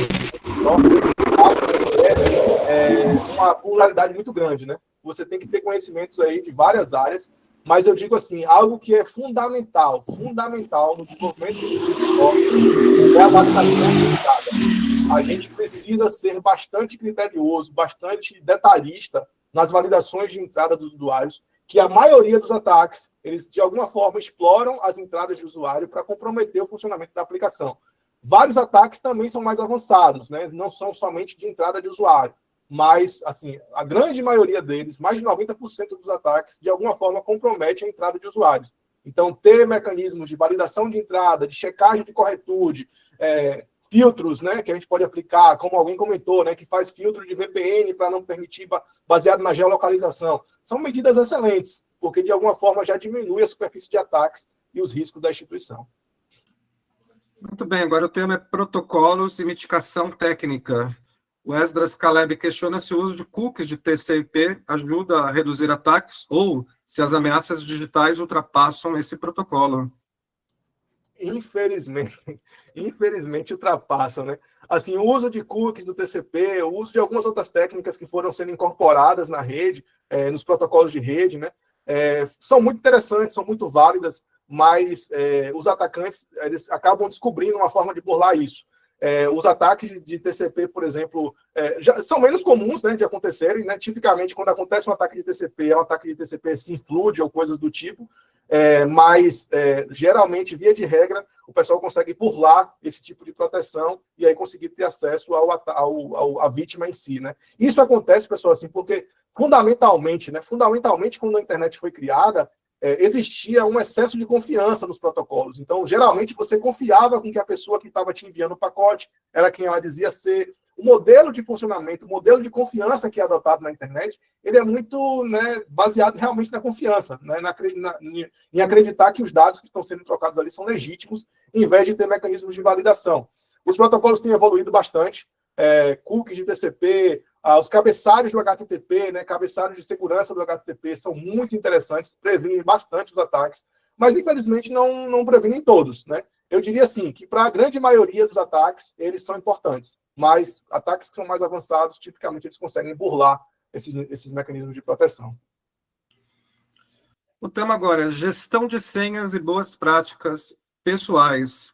A Anabela França compartilha que tem dificuldade para lembrar de senhas e teme perder anotações físicas. Ela pede sugestões seguras para gerenciar a questão das senhas. O Theo Lucas menciona que, por medo de esquecer, costuma repetir a mesma senha em vários sites e pede também orientação sobre isso. Anderson Souza sugere o uso de cofres digitais de senhas como Bitwarden, talvez, como solução segura para armazenar e gerenciar múltiplas credenciais. Perfeito. Assim, eu sou a favor do uso das carteiras de senha com cuidado, tá, pessoal? Com muito cuidado, porque tem muito software que se propõe a fazer o papel de carteira de senhas e o software em si tem vulnerabilidades que acabam impactando no usuário. Então, se você puder usar sistemas de carteira de senhas, eu não vou recomendar nenhum específico aqui, né? Por uma questão mesmo de tentar ser mais, né? Tentar ser menos tendencioso a nada, mas eu acho que, no geral, tem que ter um certo cuidado, mas eu acho que agrega, sim, o uso de carteira de senhas. Agora, sim, por outro lado, pessoal, a gente tentar pensar numa estratégia para que a gente possa criar nossas credenciais de uma forma segura, de uma forma única, também é interessante. O pessoal fala muito hoje sobre em vez de usar senhas, usar frases, né? E que as frases possam ser customizadas de acordo com o serviço que você está usando. Então, se você conseguir bolar uma senha base, uma frase base que você pode utilizar, e aí você conseguir customizar aquela frase base com base no serviço que você está adotando, isso já incorpora um nível de proteção muito alto para a sua senha, né? Tipicamente, uma senha que vazar naquele sistema, tipicamente não vai afetar o outro sistema, porque cada sistema segue uma senha diferente, e você tem um padrão para gerar essas senhas, né? Então, um padrão que só você conhece e que só você confia. Porém, pessoal, assim, nada substitui o uso de múltiplos fatores de autenticação. Ainda que você tenha a melhor senha do mundo, eventualmente essa senha pode ser vazada, e o fato de você ter 2 fatores de autenticação diminui bastante o risco de você ser afetado por esse tipo de ataque, tá?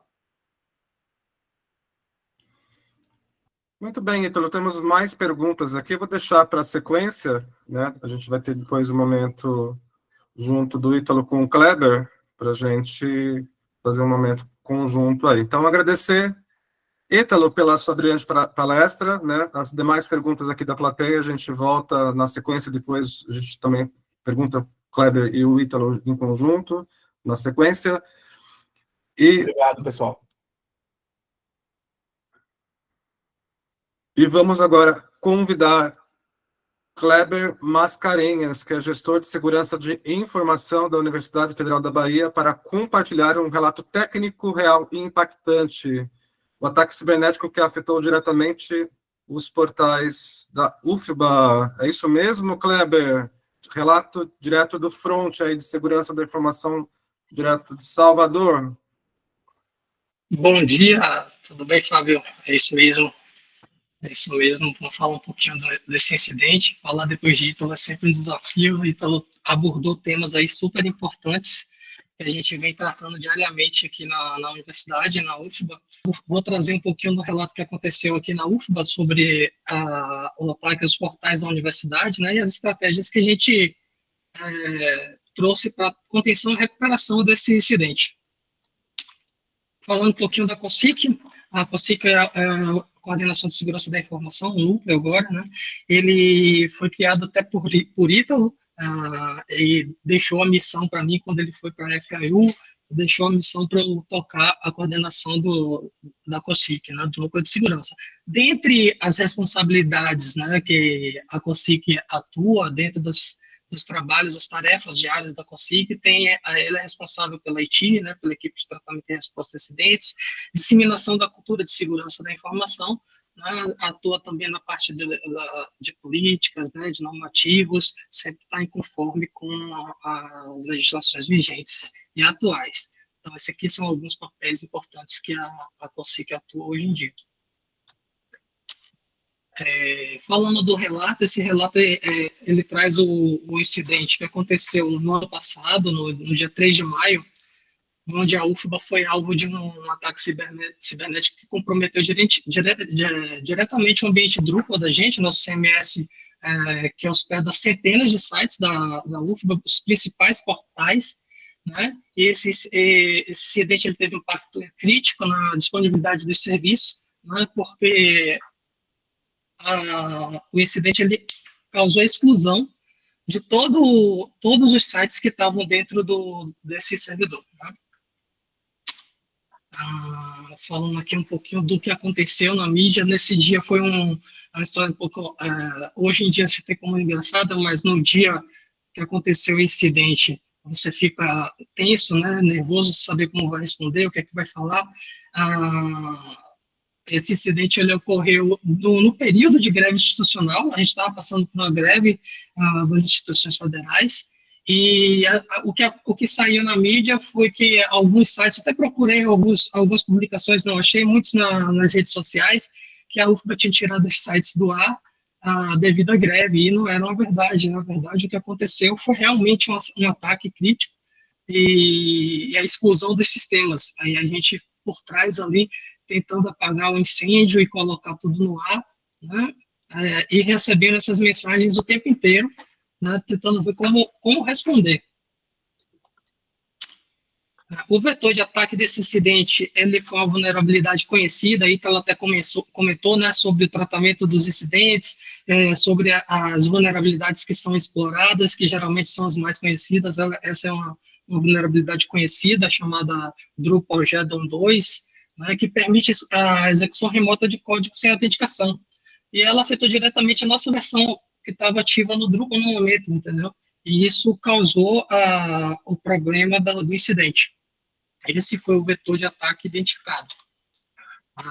As ações imediatas que foram tomadas, antes das ações imediatas, assim, na hora do incidente, esse incidente ele ocorreu por volta das 9 horas da manhã do dia 3, e eu estava tratando um incidente que tinha ocorrido no dia anterior, no dia 2, onde, acho que perto da meia-noite, um dos sites desse servidor, ele foi invadido, adicionado um código malicioso dentro dele, e o analista de sobreaviso, ele foi acionado, e fez o tratamento inicial desse site, gerou uma pasta compartilhada com as evidências que ele encontrou, mandou um e-mail para mim, mandou uma mensagem no WhatsApp, para que de manhã eu fizesse o tratamento desse incidente.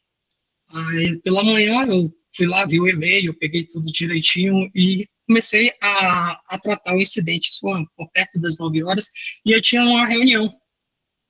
Aí, nessa reunião que eu entrei, estava com o pessoal da área de infraestrutura, com o Edmilson, Eliseu, o pessoal, acho que Antônio, o pessoal está conversando com o pessoal, falando, você está tratando o incidente do site tal, acho que era um site de ingresso, se não me engano, de um evento da UFBA.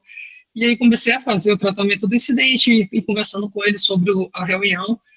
Nisso eu saí da pasta que eu estava do Drupal para acessar uma outra pasta para ver o que tinha acontecido, né, com o incidente, verificação dos códigos que tinham sido inseridos. E nesse momento, quando eu voltei para a pasta do Drupal, toda a pasta do Drupal tinha sido excluída exatamente no momento que eu estava no servidor. Aí, imediatamente, eu notifiquei o pessoal, falei o que tinha acontecido, pedi para testarem os sites, verificar se os sites estavam lá, fiquei sem entender. Eu falei, não, as pastas estavam aqui agora, como é que sumiu? Será que eu não vi? Será que o que aconteceu? Né? Você acaba ficando desnorteado, já que em um segundo antes você viu as pastas, no outro elas já não estavam mais. Aí, nesse mesmo momento, eu identifiquei que tinha sido uma exclusão dos arquivos e já acionei o pessoal da equipe da IT da UFBA, chamamos todo mundo para a sala de crise, né? A equipe da UFBA, ela geralmente se reúne mais quando tem um incidente de grande porte, um incidente maior, e aí todo mundo entrou nessa reunião para as tomadas de decisões, né, e análise do incidente. Aí já se deu início à análise do incidente. O primeiro ponto, a gente já solicitou a restauração dos backups do dia anterior, né, e como são diversos sites, o backup ele é grande, não é pequeno, isso a gente sabia que levaria um tempo para essa restauração.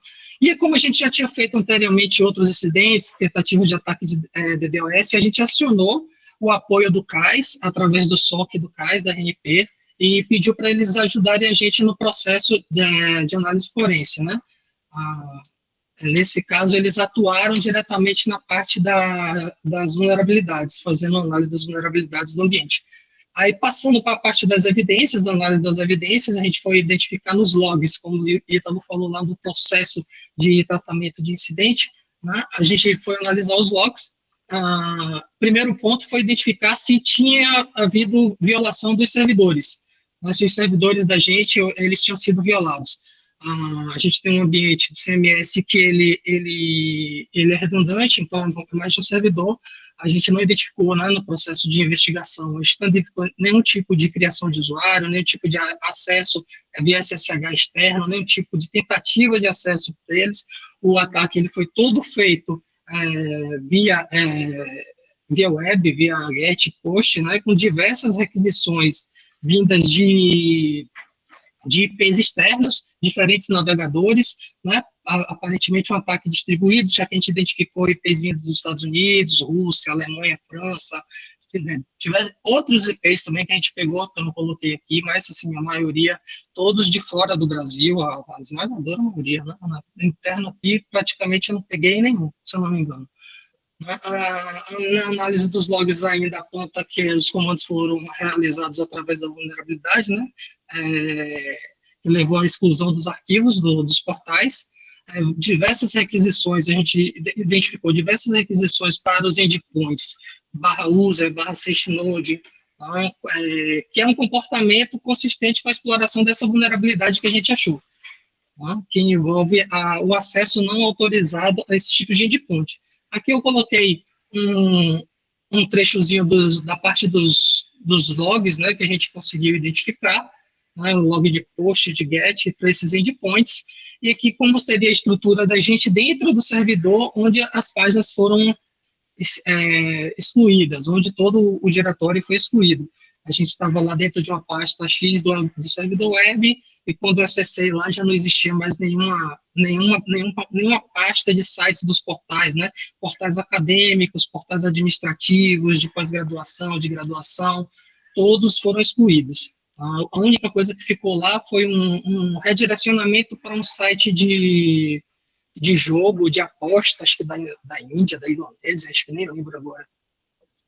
Mas foi a única coisa que tinha lá. Aí uma das medidas também na parte das ações imediatas foi remover essas pastas, né?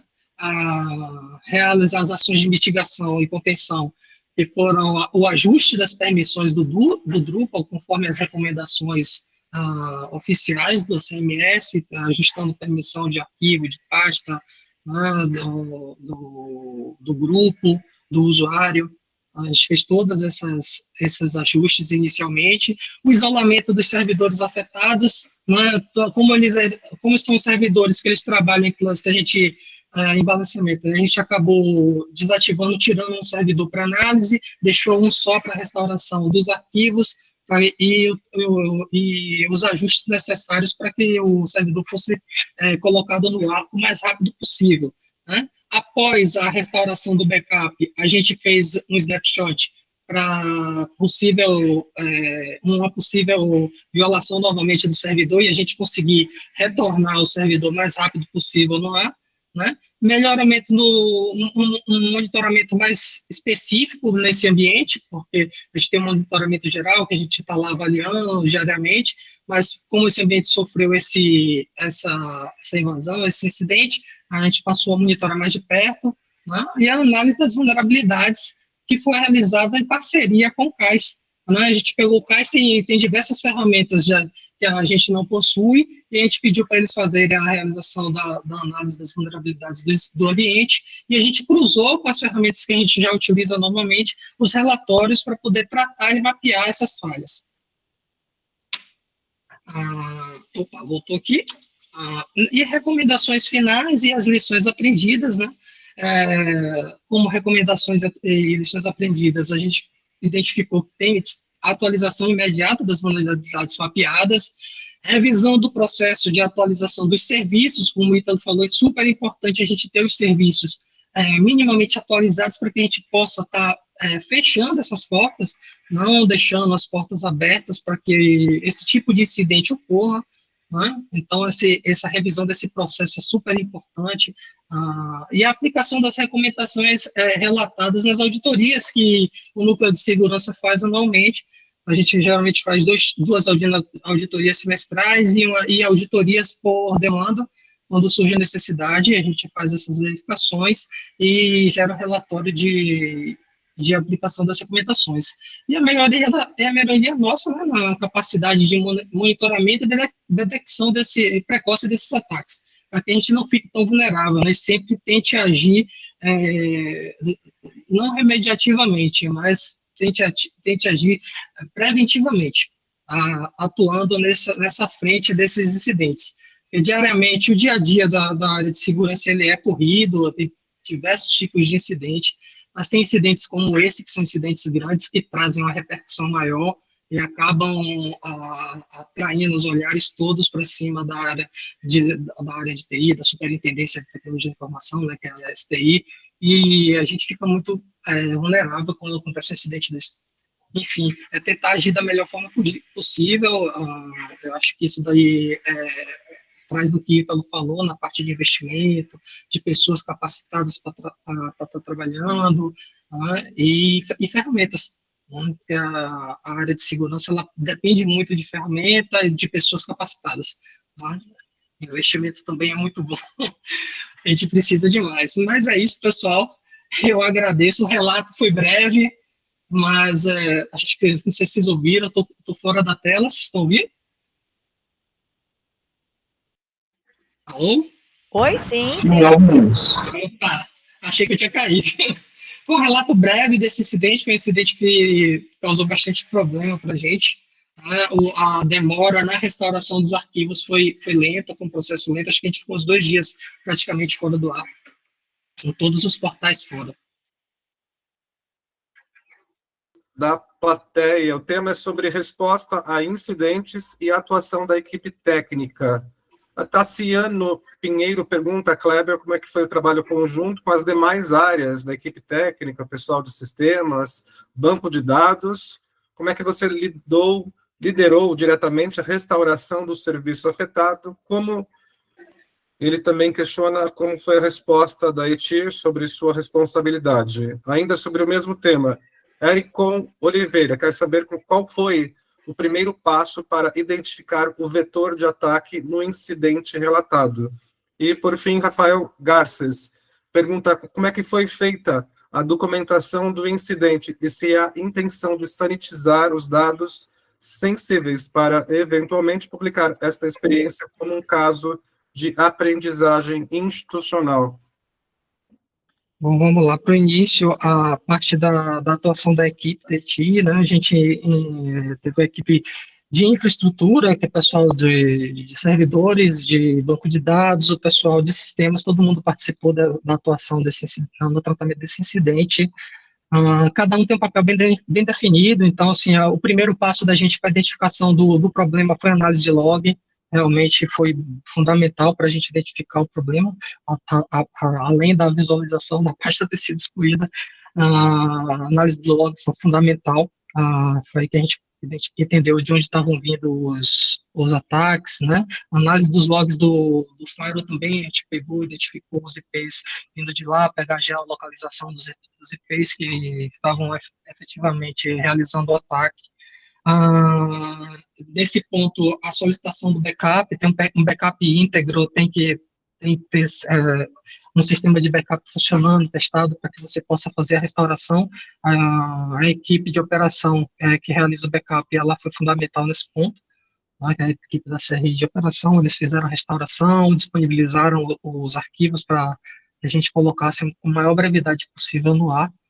E a outra pergunta eu acabei foi sobre... A restauração de serviços, vetor de ataque, qual foi o primeiro passo? O relatório, né, a documentação, a gente fez uma documentação interna desse serviço, a gente não fez uma documentação ainda externa. Essa é a primeira vez que eu falo abertamente sobre esse incidente com outras instituições, além de conversas informais, né, vai pedir esse relato, mas, assim, a gente tem um relatório desse incidente que foi disponibilizado, mostrando qual foi o vetor do ataque e as recomendações necessárias. Assim, informação sensível, a gente verificou o banco de dados, não teve nenhum tipo de vazamento de dados.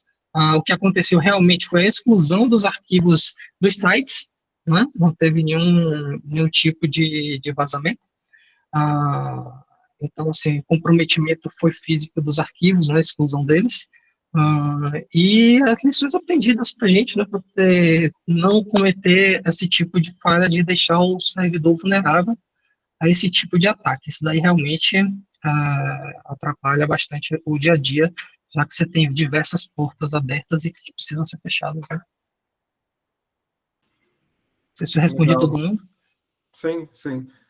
Muito bem, aqui mais 2 comentários. A Tassiano Pinheiro pergunta sobre a composição da equipe de tratamento de incidentes da UFBA, e a Luzia dos Santos questiona, na sua opinião, Kleber, qual que é o melhor treinamento para prevenir esses ataques? A composição da equipe da IT, ela é composta pelas equipes já formadas da instituição, a equipe de sistemas, né, desenvolvimento de sistemas, que é dentro da superintendência da UFBA de Tecnologia da Informação, é a CSI, que tem diversos analistas, dentro da coordenação de redes e infraestrutura, que é a CRI, tem também diversos analistas de várias áreas, que é banco de dados, servidores, tem operador de firewall, tem todo esse pessoal, né, o pessoal da analista de e-mail, analista de Windows, Linux, então todo mundo participou desse processo, não? O treinamento para a área de segurança, eu acho que, assim, eu acho que Ítalo seria a pessoa mais adequada para falar, mas, no meu ver, esses 7 anos que eu tenho trabalhado como analista de segurança, na área de segurança, dentro da UFBA, eu acho que, inicialmente, o primeiro ponto é fazer um treinamento de tratamento de incidentes. Acho que tem na Escola Superior de Redes, muito bom, o treinamento é muito bom, e daí em diante você cria uma visão macro de todo o ambiente de TI, né, de redes, de desenvolvimento, né, de servidores, sistemas operacionais, porque o incidente ele pode acontecer em qualquer ponto e a gente não sabe de onde vem. Geralmente a gente vai tratar as vulnerabilidades existentes, mas ele pode vir um incidente de rede, pode vir um incidente de site, pode vir uma inserção de código malicioso num banco de dados. Então, a gente tem que sempre estar pensando no conhecimento macro e focar no que você quer aprender para trabalhar. Eu acho que seria esse o ponto. E falando de usuários finais, a conscientização é super fundamental. Acredito muito nisso daí. Muito bem, Kleber. né? Queria agradecer aí novamente. Eu queria chamar também o Ítalo. Eu que agradeço. Chamar o Ítalo aqui, a gente vai fazer mais alguma rodada de perguntas aqui. Enquanto o Ítalo também está entrando aqui na tela novamente, eu vou colocar aqui algumas informações importantes aqui. Primeira é o check-in. Então, vamos lá. O check-in está, neste momento, disponível aqui no chat. O check-in é para você fazer a sua avaliação do evento e também garantir o seu certificado de participação. Já preencha agora, já entra aí no link, por favor, Google Forms aqui, está no chat aqui para você preencher. Enquanto vocês vão preenchendo, a gente vai fazer uma nova rodada aqui de perguntas. Temos aqui algumas perguntas que a gente acabou não fazendo aqui para o Ítalo. Vou aproveitar também, o Kleber também comenta na sequência. Antes das perguntas aqui, eu vou colocar outras informações importantes. Sobre os slides, eu vou pedir aqui para os colegas que fizeram as apresentações, o Ítalo já me mandou, vou pedir para o Kleber me mandar os slides, para a gente colocar no site do evento, depois eu coloco aqui o link do site do evento também aqui no chat. Temos a gravação, né? Ela fica disponível no canal do YouTube, do Seja TIC, da Andifes, então você vai receber também, a semana que vem, o link da gravação do vídeo, os slides também estarão disponíveis. E a nossa próxima edição será em setembro, né? Porque no mês de agosto a gente tem o WTIC IFES em Santarém, que é um evento presencial, coordenado também pelo Colégio Gestor de TIC da Universidades Federais, daí é presencial em agosto, daí a gente dá a pausa do nosso evento online para retornarmos à 4ª edição no mês de setembro. Então, no mês de setembro, teremos a co-organização da Universidade do Mato Grosso do Sul. Agradecer aí a UFMS já também pela parceria. Não temos o tema definido, estamos ainda montando. 4ª edição, final de setembro. Então, vocês não vão ter ainda o link para a inscrição da 4ª edição. Muito bem, então, aproveitar aqui os minutinhos finais, né? Temos mais 5, 6 minutinhos aqui para alguns comentários, daí também depois o Ítalo e o Kleber podem se despedir também na sequência. Então, alguns temas aqui que eu separei.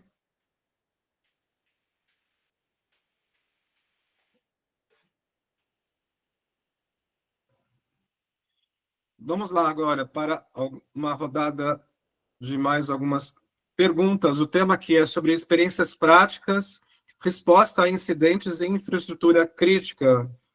A pergunta do Wagner Padilha comentou que manter sistemas atacados e de alta disponibilidade no ar é um grande desafio. Pergunta se já se enfrentou situações críticas semelhantes que exigiram soluções criativas.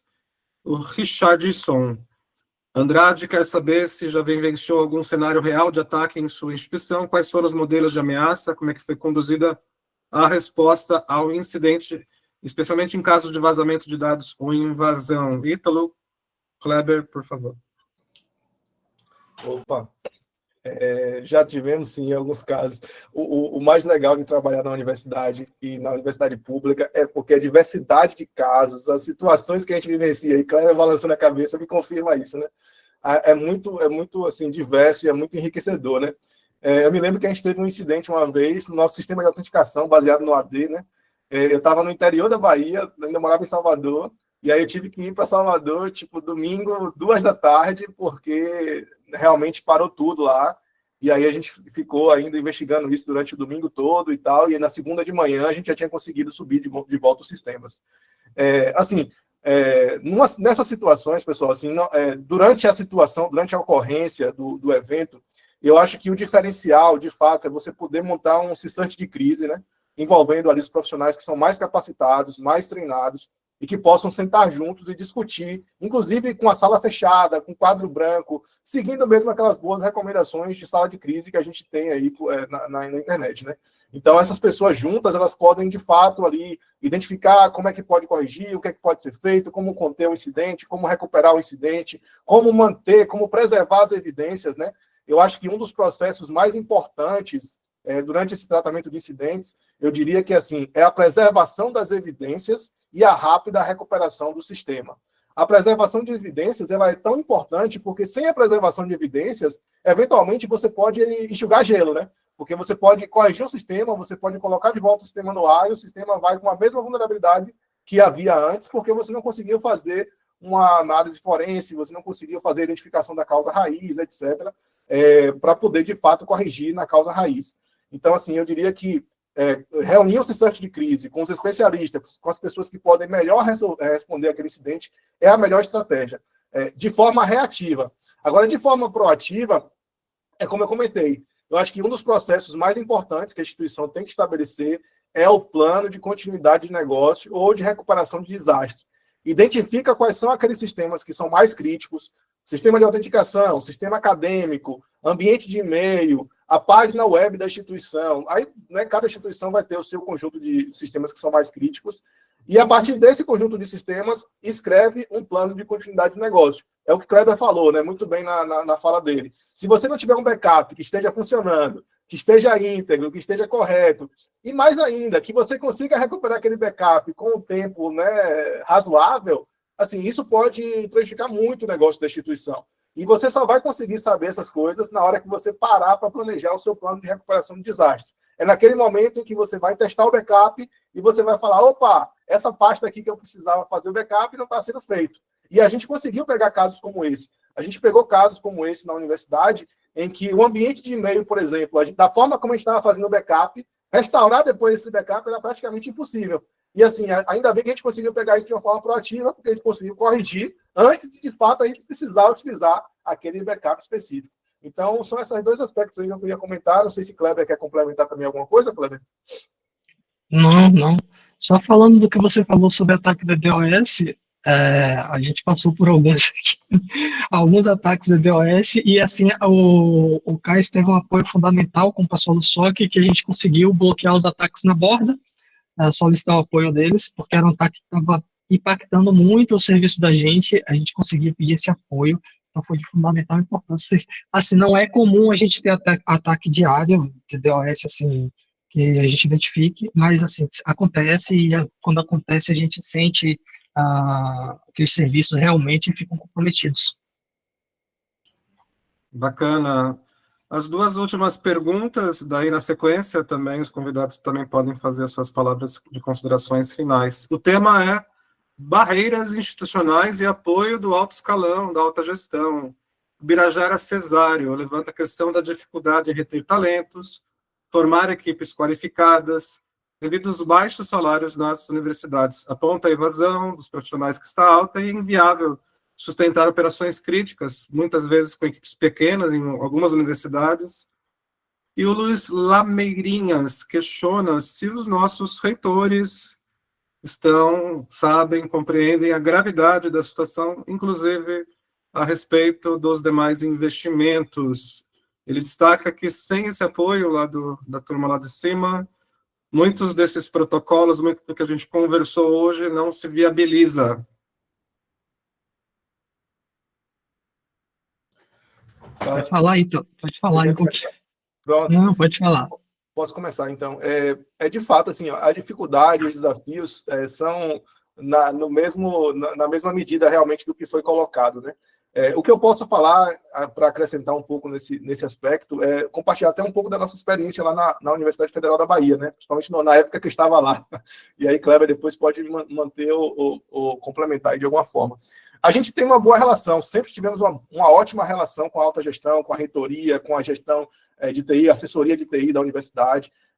O diretor do CPD, na época que eu trabalhava, era o Luiz Cláudio, né? O Luiz Cláudio tinha uma excelente transição na reitoria, ótimas conversas com assessoria de planejamento, assessoria de TI. A professora Vaninha também tem ótima relação com a reitoria, e eu vejo aí claramente que tem um alinhamento muito interessante também com a assessoria de TI. Eu acho que essa conversa e essa aproximação, ela é fundamental, tal qual é fundamental o estabelecimento do comitê de segurança dentro da instituição e do gestor de segurança, né? O gestor de segurança já teve com o meu chapéu em alguma época, hoje Kleber está aí brilhantemente ocupando esse papel, E o Comitê de Segurança também é igualmente importante. O Comitê de Segurança, inclusive, envolve pessoas que não somente são da área de TI, mas são professores, são pessoas da área de planejamento, etc. E são pessoas que conhecem o negócio da universidade, não apenas a área de TI, né? Muitas vezes, a decisão que a gente toma na área de TI leva em consideração as nossas dores, né? As nossas realidades. E ter essa visão complementar do Comitê de Segurança ajuda tanto a gente conhecer melhor como as nossas ações vão impactar na universidade, quanto até a própria universidade absorver melhor essas ações ou qual é o melhor caminho para alcançar essas ações. Então, eu diria assim, que o segredo para que você possa alcançar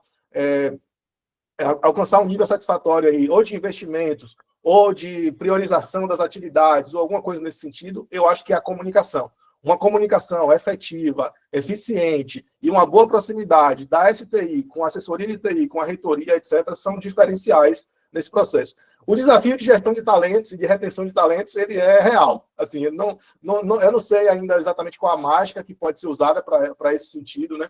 A gente tem questões aí salariais, questões de investimento, etc., que são bem desafiadoras.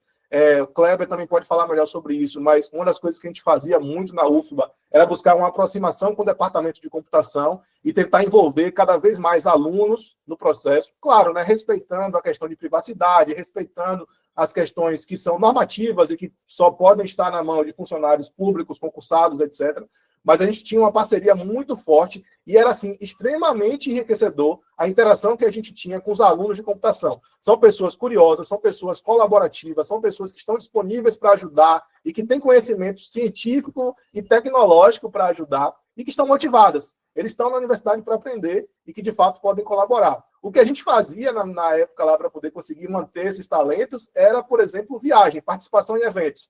Volta e meia a gente submetia os artigos lá para o WTIC das IFES, por exemplo, porque era uma oportunidade para essas pessoas estarem participando desses eventos, conhecendo a comunidade de cibersegurança, conhecendo a comunidade de TI e, eventualmente, também conhecendo essas outras cidades, passeando, etc. Eu acho que esse era um bom atrativo, mas, assim, de fato, o problema existe e é um desafio muito grande aí. Aí você pode complementar, Clara. Falou. Na verdade, você falou tudo, praticamente, exatamente isso que você falou, acrescentando o que acho que é um problema geral, essa questão de pessoas nas universidades, retenção de talentos, acho que todas passam por isso, pelo que eu tenho conversado com os colegas de outras instituições, né, principalmente de reestruturação de carreira. E é isso, cara. A gente continua assim a proximidade com alunos. Já a equipe da COSIC hoje no Núcleo de Segurança é formada praticamente com 2 servidores e tenho terceirizado e mais uns 5 bolsistas, né? Que são alunos que estão cheios de gás, cheios de energia, trazendo sempre coisa nova para a gente pensar, estudar. Estamos desenvolvendo esse trabalho aí no dia a dia, numa correria só. E chegamos ao final de mais uma edição, nossa terceira edição do Tech Talk das Federais. Queremos agradecer profundamente todos os participantes, o pessoal da Federal da Bahia, palestrantes, as demais instituições envolvidas, do CGTIC, nesta manhã de aprendizados, troca de experiências e fortalecimento do nosso ecossistema digital das universidades federais. Se você ainda não preencheu o check-in, já aproveite e preencha neste momento obrigatório para o seu certificado de participação. Nosso convite para a 4ª edição, dia 25 de setembro. Fiquem atentos aos nossos canais de comunicação. Até lá, sigamos conectados, atentos e colaborativos, porque proteger o ambiente digital das nossas universidades é um compromisso de todos, eu e você. Um excelente dia a todos e até o próximo Tech Talk das Federais.